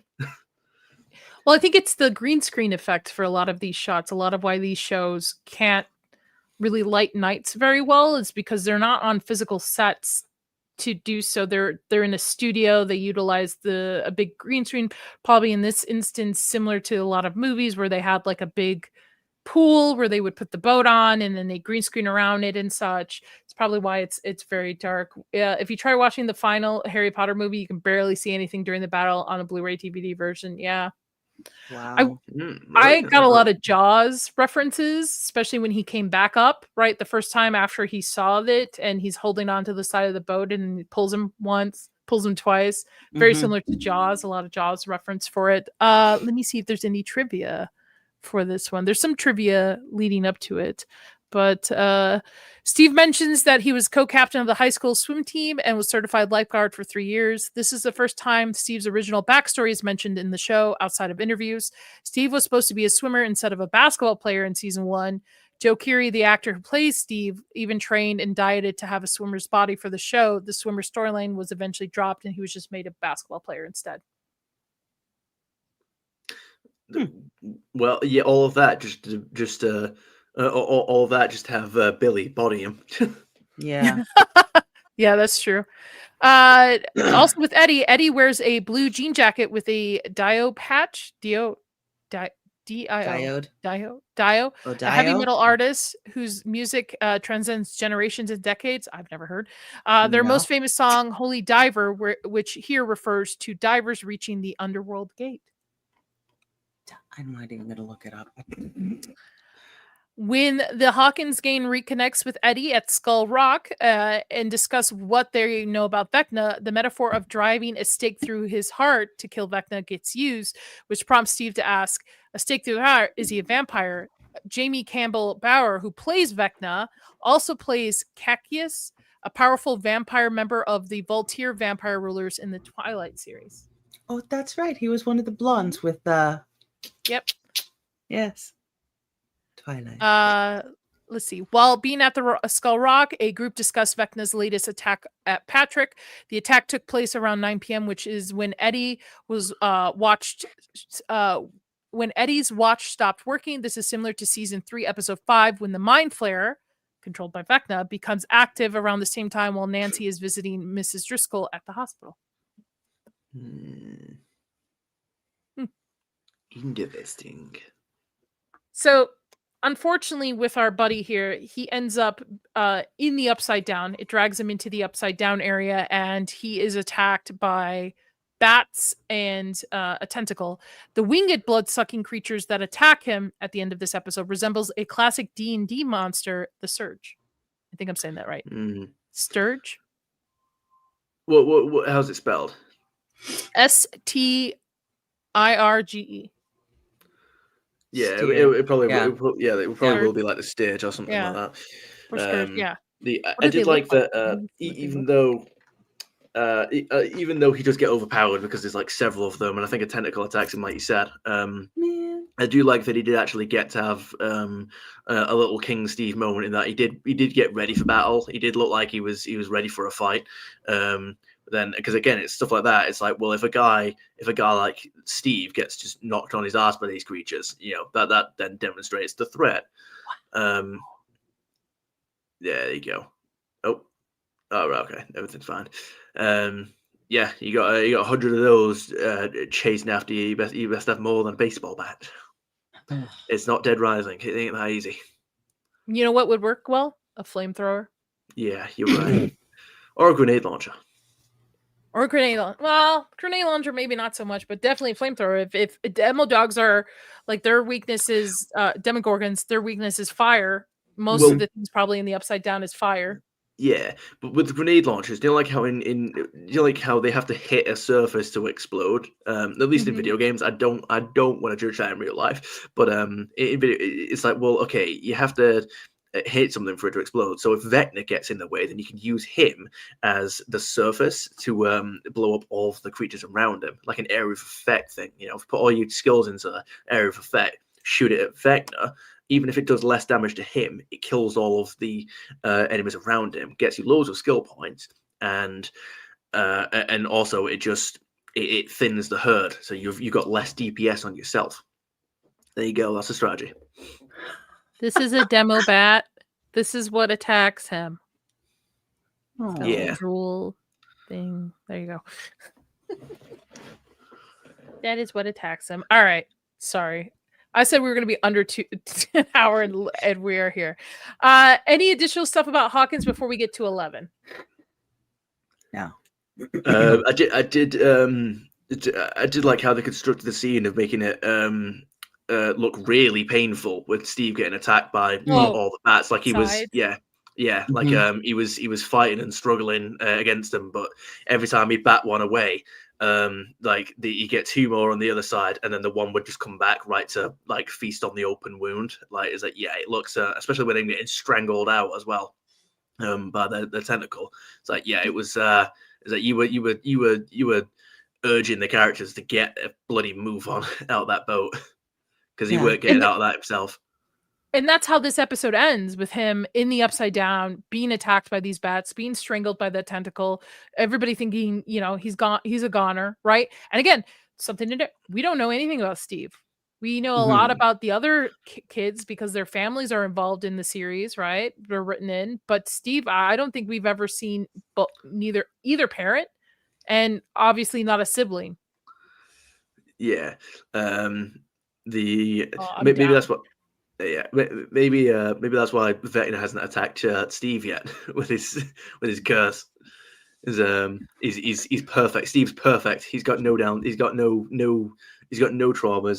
downsides. He's just perfect. Well, what we know about Steve, the only trauma he has is innocence in his dating life of like trying to figure out what he wants to do in life. He doesn't have anything like Chrissy did with the eating disorder or what was it? The family dynamics with the basketball player, with his being hit and everything like that. And the other kid about the accident that he didn't help save. So like Fred, wasn't it? I mean, Fred. Yeah, Steve's trauma is like what we've seen on this, on the series. He doesn't really describe anything that he's like dealing with internally, except for when it comes to women and dating and like what he wants to do in his life. Imagine Vecna tries to traumatize Steve with his dating life. You're like, bro, I don't. It's like, this is the perfect curse. Yeah. All right, let's get on to 11. 11 is our last part. So 11 continues re-experiencing her younger self in memories at Hawkins Lab. The other test subjects, especially 2, taunts her and abuses her. The mysterious orderly Peter comforts her, encouraging her to see herself as powerful and not controlled by Brenner, and seeds of doubt. So he warns her that Brenner is not trustworthy, even tells her like her mom, that was her mother who came to visit her at the time. Remember, we're in flashbacks when she's talking to the orderly. Elle struggles to understand her past, who she trusts. Should it be Peter or Brenner? And then these sessions lead her to unlocking that she was the one that murdered everybody at Hawkins, supposedly. So I think that's everything I've captured with it. Look at these kids, man. All different ages. I mean, I think he was emotionally broken when Nancy said she was drunk in the relationship was bullshit. Yeah, it's relationships. Relationships is his like downfall. But I'm not saying relationships can't be traumatic. They definitely can be, but it's not like a eating disorder or domestic violence or like you watching your friends being burned alive in a car accident. So Yeah. um Yeah, and again, it's in relation to him being ostracized. ostracized by his friends. I feel like that because that was like a positive thing that happened to him. Because again, they were really bad friends for him. They had such a bad influence on his life. So I feel like if Vecna trying to torment him with like it's like you were like ostracized by your friends, it's like best thing that ever happened to me. Honestly, I know. it's like yeah. I mean, Max's trauma was for a second blaming herself for Billy's death and being Yep. feeling really guilty that even for a moment she was almost happy about it. And you're like, she hated herself because she allowed herself to think that for a moment, and she realized it was a really fucked up thing to think about somebody who gave their life for her. So that was her trauma, was that guilt. It's like Steve's trauma is high school dating life and distancing himself from his awful friends. I could just see some sort of like comedy skit that someone else does where Vecna's like, hey, Steve, yeah, so like, what about your dating life? Your dating life is the one that's a bit, and he's like, oh, no, that's nothing. Well, you fell in love with a lesbian, ha ha ha ha, just like going after him with all these little digs, and yeah, she became one of my best friends. What do you have for me now? Like, I could see it happening. It's like you're only it's like it's like your only friends in high school, all your friends in high school has left you, and it's like I think if you remember, I left them. Yeah, exactly. And now look for it. I'm better for it. Yeah. It's so interesting to me. The more we talk about Steve, the less I know of him as a character other than what we've seen on screen. Like, I think we get briefly mentioned in the last episode where he was talking about college and stuff, about his parents being disappointed in him. And I think he comes from a rich family too. I think he comes from a well-off family in the area too. But yeah, we don't really see much of who he is, which makes me think maybe they will sacrifice him in season 5. Because there's nobody to, I mean, there is his friends to mourn him. Don't get me wrong, Dustin, Nancy, and stuff. But there's no family really. Have there been siblings? Yeah, I don't even recall any siblings. How many children are you friends with? How many children are you? I have that. Hold on. Favorite line. I have it. I think it's. Yeah, let's see. How many children are you friends with? It's like, yeah, look, that we get an explanation for that line. Those are his only friends. It really is, and it's sad, but it makes sense why maybe they would sacrifice him. Somebody's got to go. People got to go. It's a funny brothers. reaction. People got to go. It's a funny reaction from him in that scene where he just sort of like almost looks like he's crying, but now with that context, it's actually really sad. She just traumatized him with that line. These are my only friends. I know they finished editing it, but man, if people don't start going, especially off the main cast, like put some actual like depth into like the sacrifices, right? I feel stories are great when characters are killed off because it's impactful to the story. Don't plot armor these kids.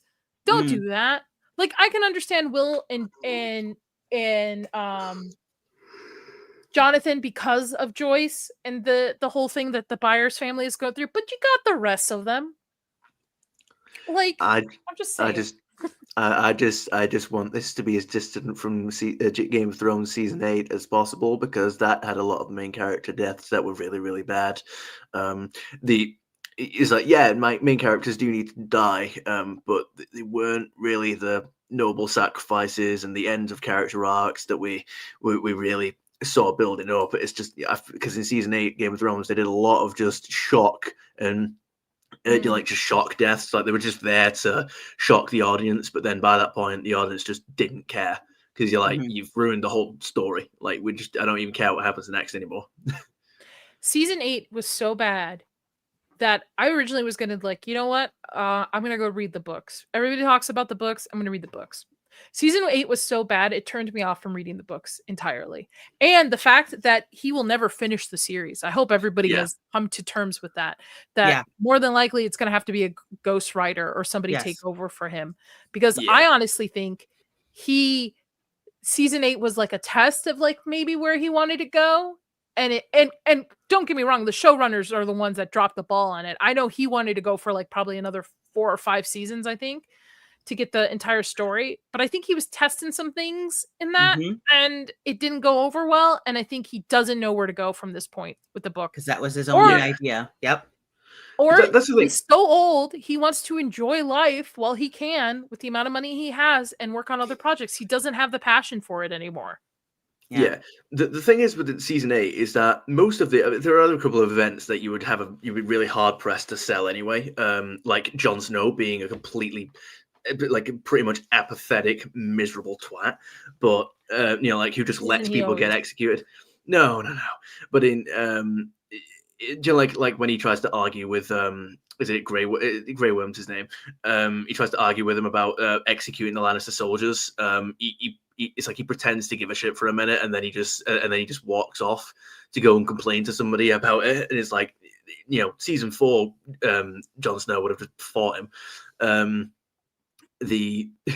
But it's like the thing with season 8 is that most of the events you could have made work if you'd have more seasons to build it up. But the problem was that they just came out of nowhere. It's like, like Dany going insane and was like a thing that happened in like the end of season 7-ish maybe, and then season 8 is like seasons 1 to 6. She was she had almost no tolerance for betrayal and disloyalty, but she wasn't basically that crazy as she was at the end. Yeah. It's like exactly. one. It's like I think the most, like, the worst thing that she did was the woman, the Dothraki woman in season 2, who when she thought that Dany had been killed, she went and slept with the leader, the most richest man in what's the place's name? The place, the season 2 place. That's the season 2 place. Yeah, you know the place I mean. It's like, she went and one slept in the with desert, right? Yeah.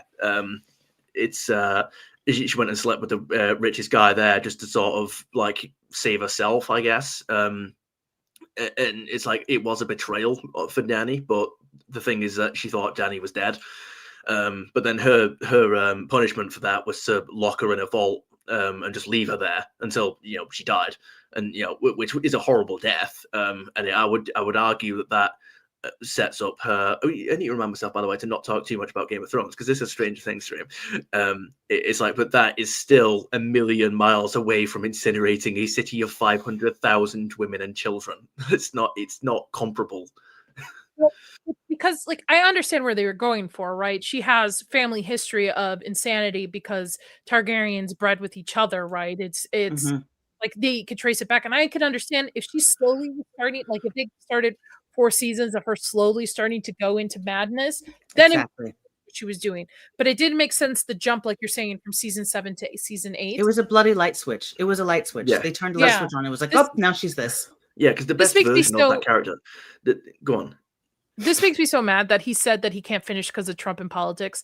Your books are supposed to be escapisms from everyday life. It's the same thing wrong with Stephen King and some writers that I read, like full on TDS. Like, listen, anybody from both sides of the aisle are welcome on my streams. We all have different political views. I don't care. That's fine. But the whole point is we're talking about pop culture is because of the escapism of the real world.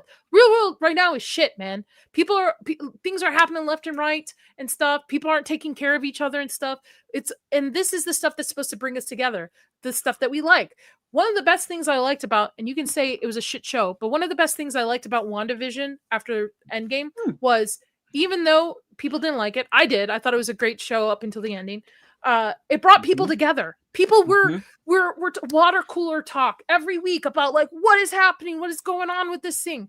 And I think we need to bring back water cooler. But this is a disappointment because him and Stephen King are the same problems. They have TDS. They have to input it in everything they write. And I'm not saying artists throughout centuries have put their viewpoints into their work. It's always been there. But like saying you can't finish it because of politics, it's a slap of the face to your fans who've been with you for so long. Anyway, sorry. I don't think the Duffer Brothers are that dumb either. I think season 2 and 3 are the weakest seasons, and they've learned from them by looking at how season 4 played out. One can only hope, because they've really, because they do. It does kind of give you it does kind of give you like hope, I guess, that that they have still got they're still going to be on the ball with it, because they've still got like the Lord of the Rings references and all that kind of stuff. They still know what kind of story appeals to people. Like, yeah, the group of, like, you've got your group of heroes and characters who are going up against this insurmountably powerful force into the impossible to survive realm of Mordor. Like the Upside Down is Mordor in this instance, and it's this series is full of characters that like Lord of the Rings, and Lord of the Rings is one of the most popular like fantasy. No, it is. I'm pretty sure it is like the most popular fantasy media out there. So it's like they know their audience, they know what the audience wants to see, they know how to maximize the interest in it. So one can have hope. Yeah, because there surely are fucking up Harry Potter. That's for fucking sure.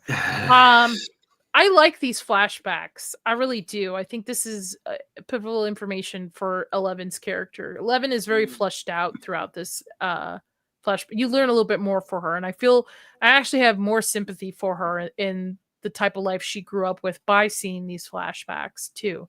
To imagine being abandoned by your parents, thinking you were abandoned, not actually being abandoned, thinking you were abandoned, and having to be basically picked on by a group of kids.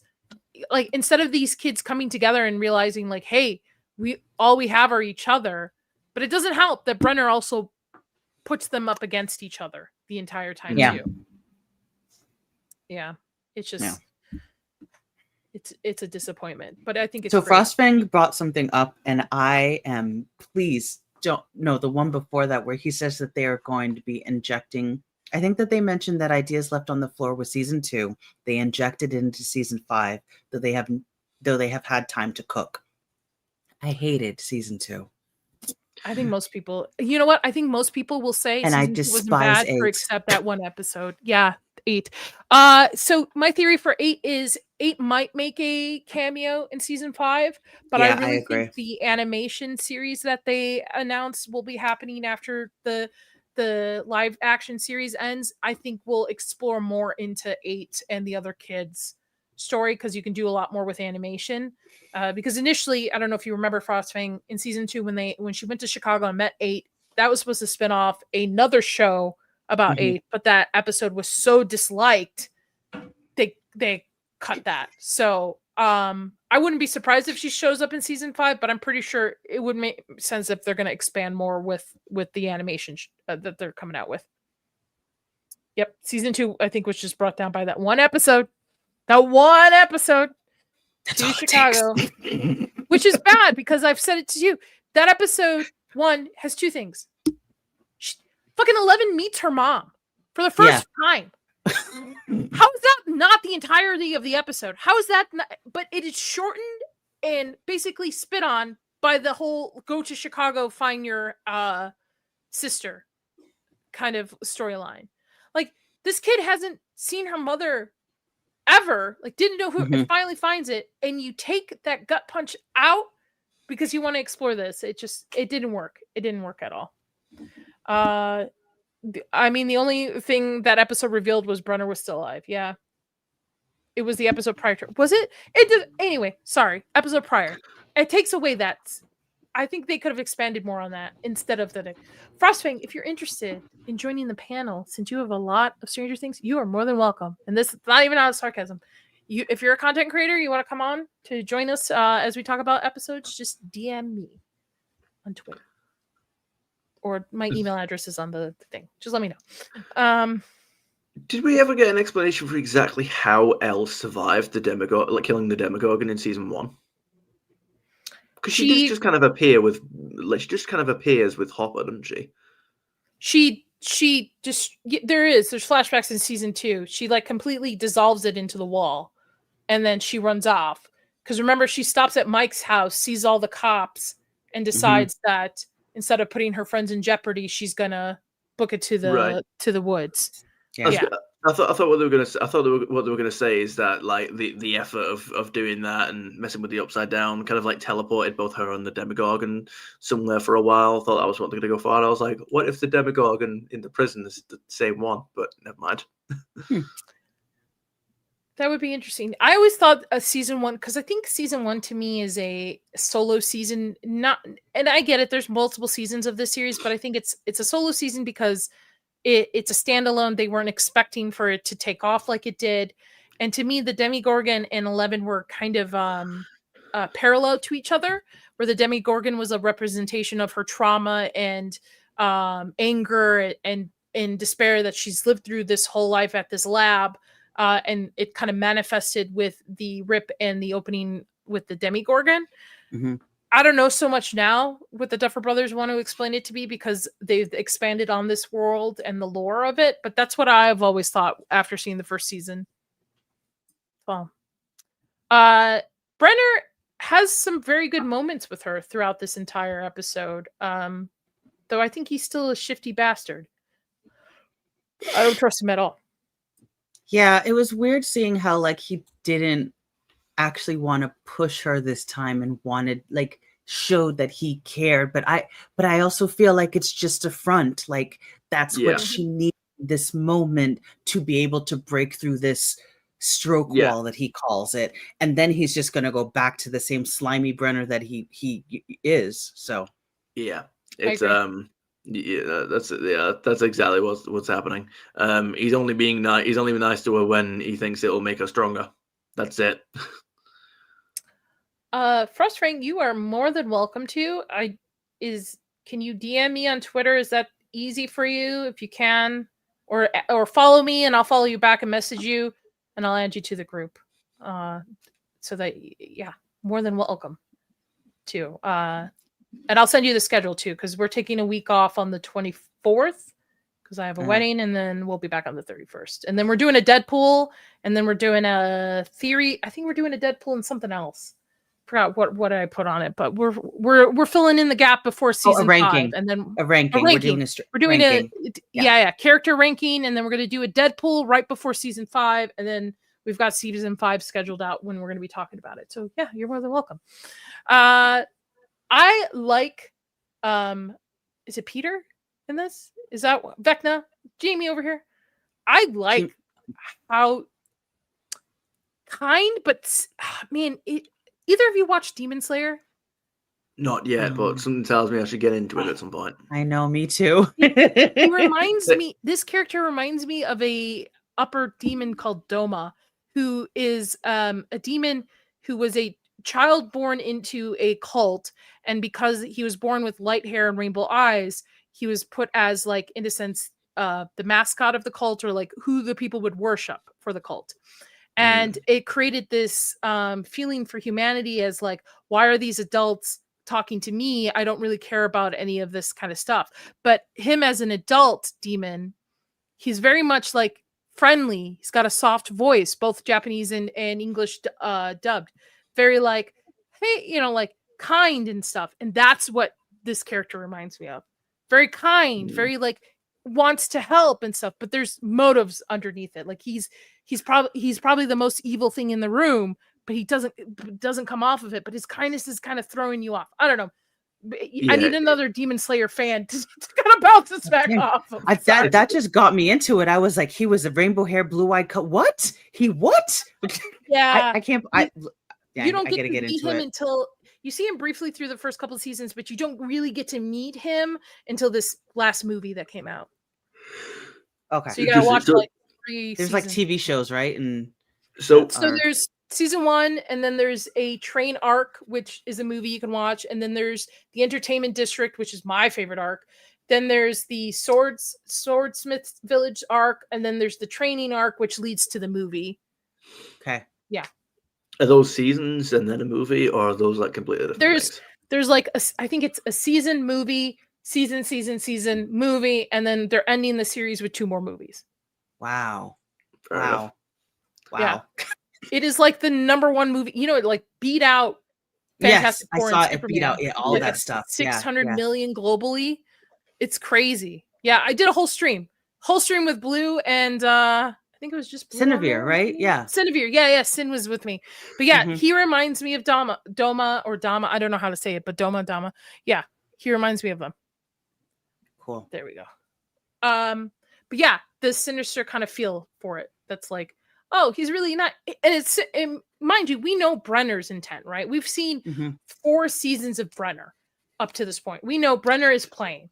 He's being nice because he has motives that are not shown, right? We know he doesn't care. Maybe he cares for these kids, but at the end, he just cares about like getting them to a certain power point, right? This guy, we don't know a shit about him. We don't know anything about him. Not yet. We don't know really much about him, but he's coming off very kind, very nice. He's just looking out for 11. He wants to know, like, he wants her to know, like, Brenner's not a good thing. He's the one. Her mom came to visit. Like, she's lit. Why is he doing this? So, Oh, it could be. wait, is this an intentional shot? Yeah, great. See, this is why you're invited. Shot of Henry on the devil's shoulder of 11. Yeah. What? How do you know which shoulder's which? I think the devil's supposed to be on the right, the angel on the left. Oh, the devil's on. Okay. I don't know. So this entire time about lefties being the devil minions. Was I just only have bullshit. angels on both of my sides, so I'm not sure. I want a flamethrower, so I don't Well, know if that explains what's well, going on well, my shoulders. Rachel. Well, Rachel, I'm sure a Christian could correct me, but is the devil not a fallen angel? Ooh, that's a good point. That's a good point. Yes. Isn't he not a fallen angel? Yeah. What else was I going to say a minute ago? I can't remember. But yeah, it's whatever the guy's name is, not Vecna, but whatever. It's like, yeah, Peter he's or very Henry, whichever one you want to use. Oh well, it's that guy. He's very he's very forcefully kind. Like he speaks too slowly and softly for it to be normal. You know, it's Same as Doma. Yep. Yeah. There you go. I like Yeah. that, forcefully kind. Yeah, that makes sense. Also, side note, for those of you watching on a replay, thank you so much, everybody. Hit that like button. Subscribe to the channel. I cover everything horror on this channel, from TV, movie, comics. We do Stranger Things every Friday, so please tune in. For you ladies that watch on the replay, because I do have a woman audience, Jamie here, who plays Henry, Vecna, Peter, whichever name you want to use, also reads spicy books, at least one. So if you want Vecna to really spice up your life, you can find it. So there you go. Spice up your life. well, yeah, it's 11's right shoulder, isn't it? In terms of what Frostfang is saying, it's her right, unless it's like one of those things of was it Blue Collar? Was it Blue Collar that was showing us the movie, the other stream where it's like the woman in the mirror, that one. Unless it's like a trick like that. Yeah, unless it's like one of those trick shots. But cool. yeah, I love how it took us like ages to get it as well, because I can't remember what he said in the scene when he was saying like, oh, is that like look around you, pay attention to where she is, and I was like, but it was the only thing that you needed to pay attention to was specifically the mirror, so I was looking at the wrong place the whole time. I was expecting it like, oh, if a door is open, it's like a white room or something like that, like it's some kind of government facility, or it's like, oh, maybe there's something following her from behind, or maybe there's something. From our perspective, it looks like the left shoulder, but for her, it's right shoulder. Yeah, pretty much. It's like, oh no, the whole time we were supposed to be paying attention to the mirror. That was really funny. Yeah. By the way, these kids are assholes to her, especially 2. Yeah, it's 2 the big bully. He's like the ringleader. Well, because we get a little bit of lore that 1 existed, but it's not there. Yeah. Do you know who 1 is, Toonie? No. Yes, you do, Toonie. Yes, you do. You can put it together. Is it Vecna? No, is it Vecna? Okay, all right. Which is Peter, which is Henry, which is okay. Yes. Whatever his name is. Yeah. Okay. Yes. I was trying to remember if I remember Vecna saying something about how he used to be here. I can't remember if that's what he said before. It does seem pretty obvious when you think about it. It does, but in context of when you first watch it, granted, When you you've fir- been yep. spoiled a little bit because of Yeah. us. When it first aired, people didn't put it together. Like I put it Mhm. together because I'm like, they're not gonna have this dude just like, who is this dude? This is apparently he's important, right? Something's going on. But yeah. Yeah, and it's Yeah. stuff like that Mr. Creel. Frostfang Yep. said that I don't ever pick up on when I'm like deep into a show.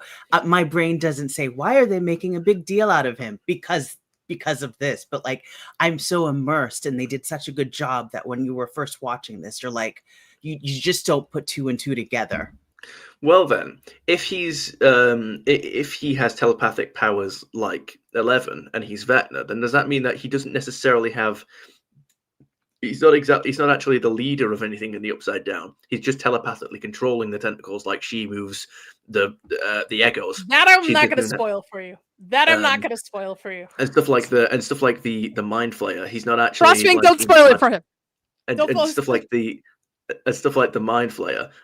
He's not actually like leading it in any way. It doesn't listen to him. He's just telepathically controlling it, like in the Mindscape sort of world that Elle goes into, where everything's black. I'm Like, that's officially why I just blind. realized something. I should probably reapply deodorant. Damn. Can't Maddie. see anything without my glasses on. Like, what the there you go. I'm Right. not saying anything about your theories, but I will say before we start the watch party for the finale, I want to hear your theories before we start. So Yeah, think of them when you watch episode 8 of what you think the finale is going to be like. Yeah, so he's not actually in control of the Upside Down. He's not part of it. He's just using it for his own means, his own ends. I have a cat I'm hair not in my telling mouth. you shit. I'm not telling you anything. Wait till you see it. But maybe you're right. Maybe you're not. Who knows? There I mean, go. we know, but yeah, who knows? This episode 11 storyline concludes with her coming back from viewing her past and confessing to Papa that she's the one that killed them, and then we cut out for it. Lovely. Yep. Yep. Yeah. Yep. Anything additionally you guys would like to add about the 11 storyline? Otherwise, we'll wrap it up. The kids are bullies. Oh Kids yeah, are the bullies. bullies. Yeah. Kids are really bad you know what? bullies. In that circle thing, rewatching it, I was sitting there thinking, okay, is she? Oh, well, okay.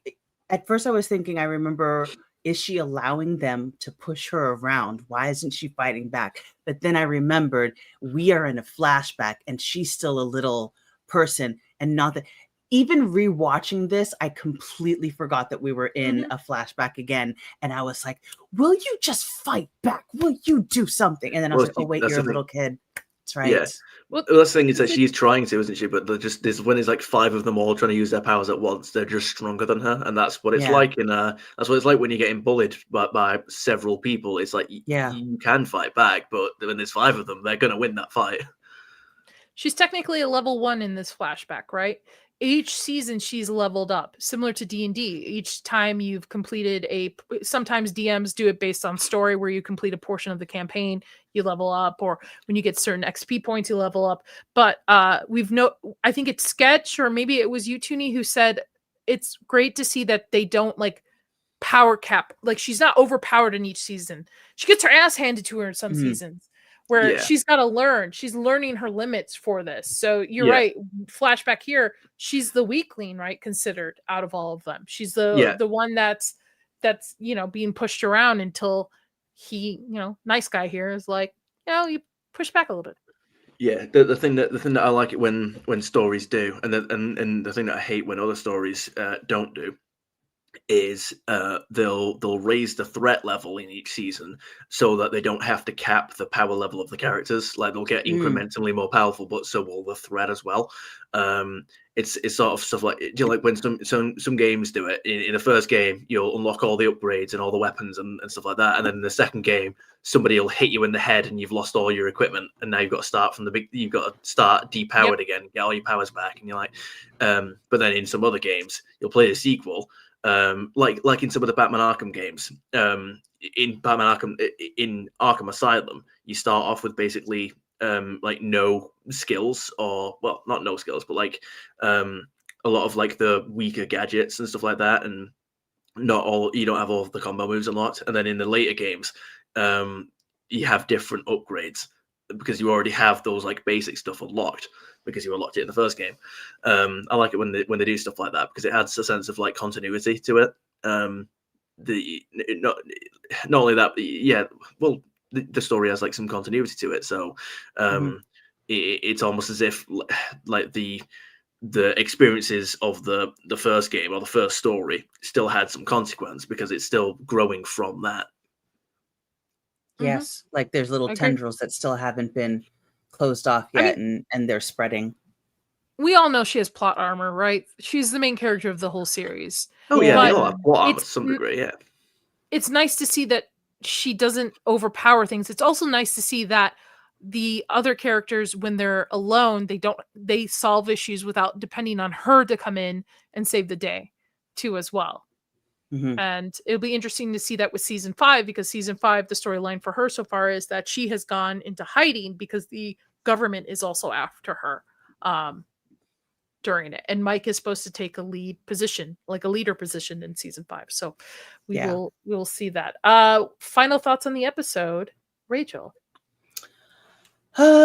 It was just a let's move this along kind of episode. We had just a little pickup from everyone, and it was a dead episode. Looking forward to the next episode. But this episode, everyone got where they needed to go and where they needed to be, and we opened up a few more doors through 11, and well, just keep the journey going. Toonie? Excuse me. Yeah. Again, so it was the slow episode of the season. I think it wasn't. It didn't have the most action or anything like that, but it still pushed the story along. There wasn't anything. It's not a missable episode, I wouldn't say. It still pushes the story well enough that the events of what happens in it are important. And again, if you skip this episode, you don't get the Steve getting overpowered by the bats. It's a very nice stinger. You also miss the very important story development of Nancy checking out Steve's abs. You don't get that. And then you also, as an added, or is it technically count as added if you're missing it? You also miss out on the equally important development of Robin noticing Nancy staring at Steve's abs.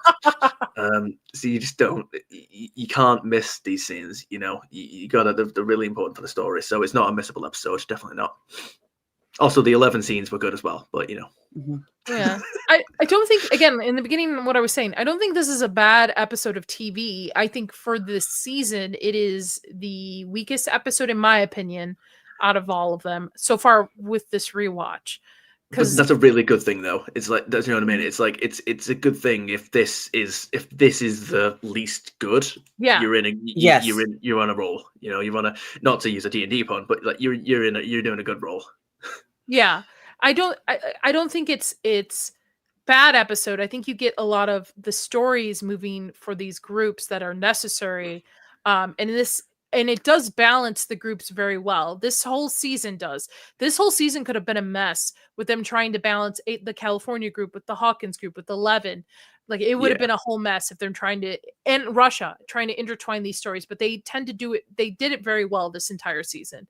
Again, this is the season that brought a lot of people back for Stranger Things outside of season 3. And I know season 3 gets a lot of hate for it, but there were definitely weaker moments in season 3 than there are for 4. So if this is the weakest episode, I'm okay with that, because it's still not a bad episode. It's just not a lot happening other than Steve being the cliffhanger of Steve being taken to the Upside Down, eaten by bats and kind of stuff. So Rachel, what do you got going on next?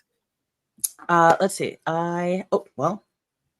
Saturday, right? I'm going to be watching The Vast of Night with you at 2 p.m. Eastern. And then I don't have anything set up. I have like first time watching series that I want to do for like Robert Redford, since he just passed away. And I really wanted to watch 3 Days of the Condor, but I'm bloody traveling all the time. And it's so annoying. So I'll be on The Vast of Night with you. And then I'll be here again, Stranger Things next week. So.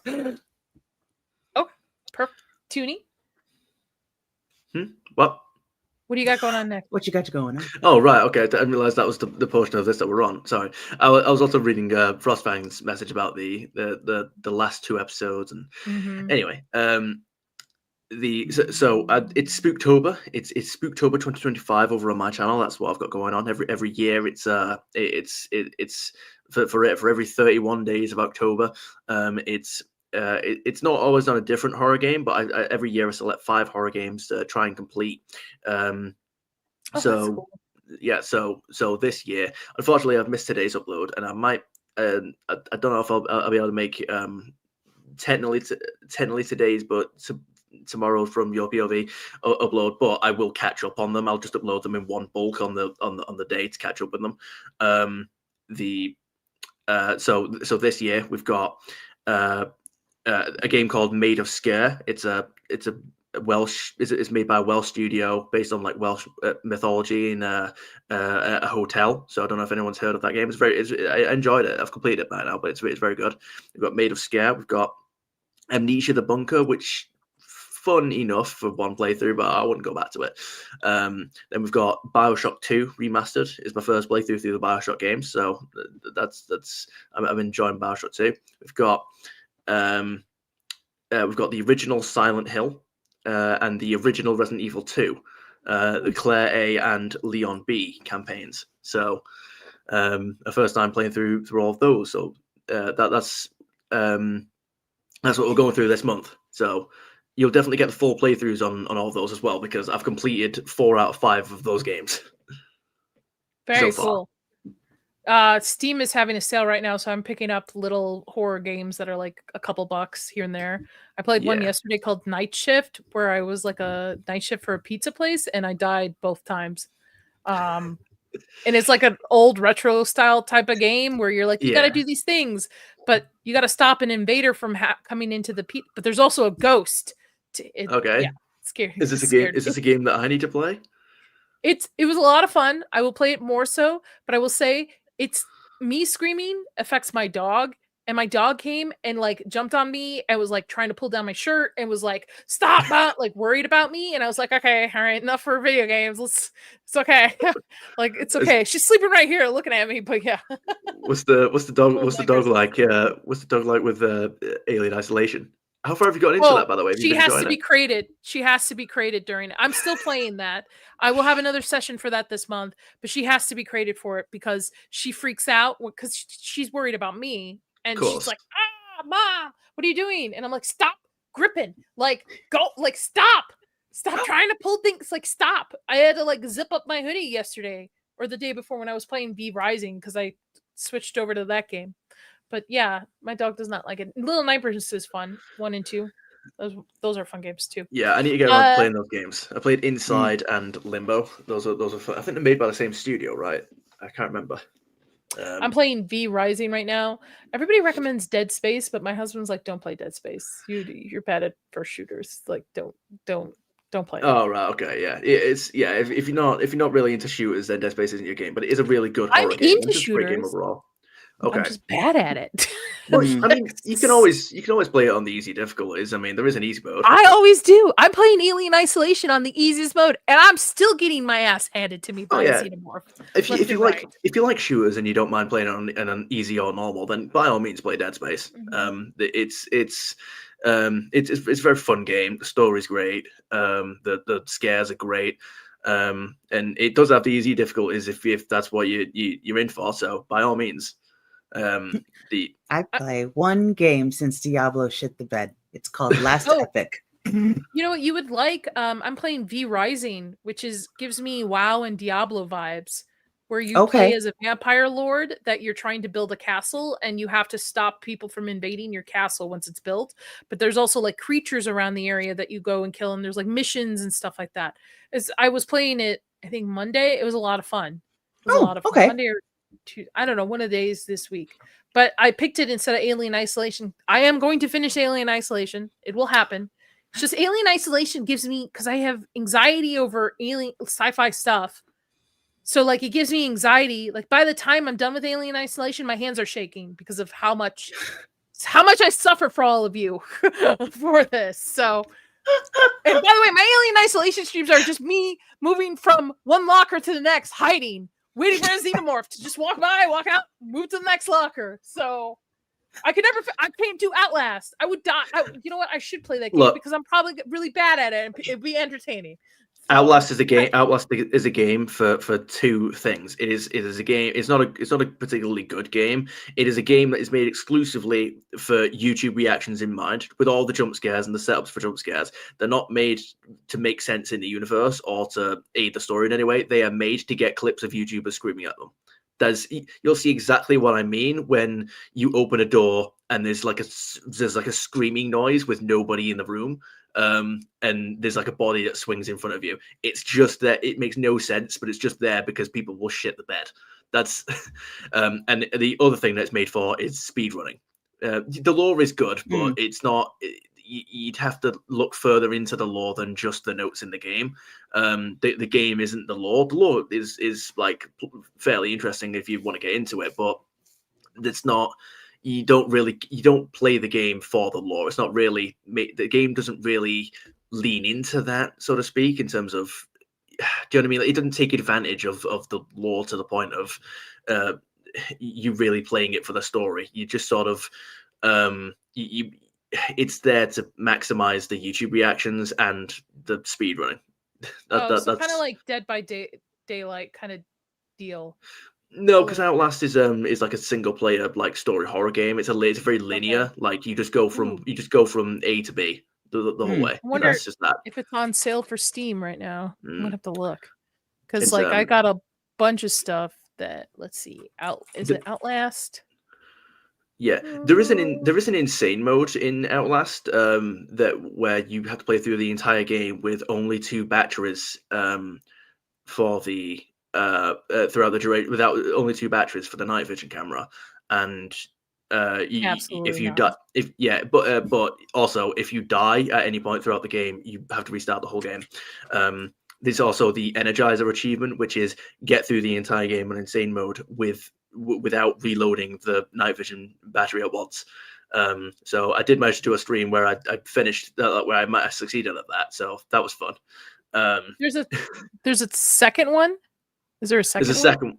The second one is the second one. I watched Markiplier play that. It didn't look very good, and also it would be a nightmare on insane mode, and I can't be bothered giving it a go. I'm not going to bother with it. Well, they're both 75% off. If you want to give them a go, 75% off would be the time to get it. Yeah, I'm looking at it. I'm like, but I feel like I would not do well with these games. Yeah, Frostbang's reminded me of something now. So the character he's referencing in yeah, that's exactly what happens. He doesn't just make them look like women. That's not just his only thing. But he's talking about a character called Eddie Gluskin in the DLC is what he's in. And he I also did a stream of the insane mode of the DLC as well. And yeah, that's what you're trying to avoid happening to you in the DLC when you're running away from him. I just love both of them. But did you get the DLC for the first game? No, I did not get the DLC for the first one. For the first game, I probably will, but I bought because for the total for both of them was like $8. Yeah. You can't beat that. No, like If a game is bad at £8, you've not missed anything. it's like are allowed like two hours of once you start the game, and if you don't like it, you can always return it on Steam. From my understanding, I don't know how it's supposed to work, but it's like if you spend £8 on a game and you end up not liking it, it's only £8. It's it's one of those. That's the big thing with like a lot of games nowadays being like it's 20 past. We've gone for 2.5, almost 2.5 now, but we're doing it right. But I was gonna say, it's with games racking up in prices nowadays, like going to £60, £80, and that's worse in dollars for you guys as well. It's like if you buy a game, if it's anything less than a masterpiece, you're disappointed because you've spent so much money on it. Whereas if you spend £8 on it, if it ends up being bad, you're like, it's only £8. I'll move on to another game. Well, Steam is having their sale till the for everybody who's gamers. So if you guys want to pick up some horror games and stuff, this is now the time. I picked up a package of horror games for under $3 that were just like 5 games in one kind of deal. So I would highly recommend. The one game I am looking forward to is the Join Us, because I want to build a cult, but that's for other reasons. All right, for this channel, we'll be back tomorrow, 2 p.m. Eastern. Rachel is joining me. We're watching Vast of Night 2019 to prepare for the Alien tier stream that we're having on the 22nd. If you know the lore of this channel, you know that gray aliens scare the fuck out of me. I do not like anything with aliens in it. I did a watch party for No One Will Save You, so that will literally go watch the watch party for No One Will Save You. That will tell you my experience of why I hate gray aliens. I'm told by multiple people that it's a great compliment when you're watching the movie. Like, put the movie on and then put my watch party on, and yeah, it's a great compliment. Thanks, Rachel. It's a great compliment for it. So we're watching that tomorrow, and then I'll be back Tuesday with Vex. We're going to be talking about Ryan Murphy's new monster season about Ed Gein and how Ryan Murphy is a piece of shit, and then we'll be back here for Stranger Things season 4 episode 7. You should play Destroy. Lab. You should play Destroy All Humans. You should play Destroy All Humans. Sounds like right up my alley. I don't even know what the game is. Sounds like right up my alley. You play as a gray alien destroying all humans. Oh yeah, no, I can't. You know what? We're gonna do Vast of Night. I'm gonna try to fit another watch party on Sunday. Either it'll be The Fourth Kind or Mars Attacks. Maybe Mars Attacks. I've never seen Mars Attacks. I know it's a comedy, but it scares me. So we're gonna be putting it on the tier list. So I haven't seen it in years, like a decade and a half. I've never seen it. Never. Yeah. I barely remember anything that happens in it besides like one scene because it's really funny. Oh, two last things. I'm sorry, guys. Two last things. The 18th, I am having a charity stream. I'm trying to go for 8 hours roughly, nonstop streaming. Going to be playing games, watching things, having other content creators kind of rotate in and out on the stream. I'm going to be raising money for Kayla's Comfort, which is a nonprofit organization that helps people with chronic recurring multifocal osteomyelitis, which is my autoimmune disease. It's mostly something that happens to children. So what Kayla Comfort does is they send care packages not only to the patients, but also people who take care of the patients as a little bit of like a pick-me-up during really hard times, especially most of the people that have this disease has to go through very intense infusions like I do. So they helped me during my darkest time when I was first diagnosed, so I want to pay it back to them. So I will be raising money on the 18th. All super chats, whatever memberships are bought, whatever the total is, that will be donated to them. So that'll be on the 18th. Frosting, I will send you a message tomorrow because I'm going to sign off and get off of screens, but I will send you a message tomorrow, and then I'll add you to the Stranger Things chat group we've got going on. So I hope everyone has a great weekend. Stay safe. Touch some grass. Enjoy some things. It's spooky season. Enjoy the spooky season. All right? Go pick some apples. Go to some haunted houses. Do some spooky stuff. Stay spooky, as always. Stay spooky. Bye, guys. Bye.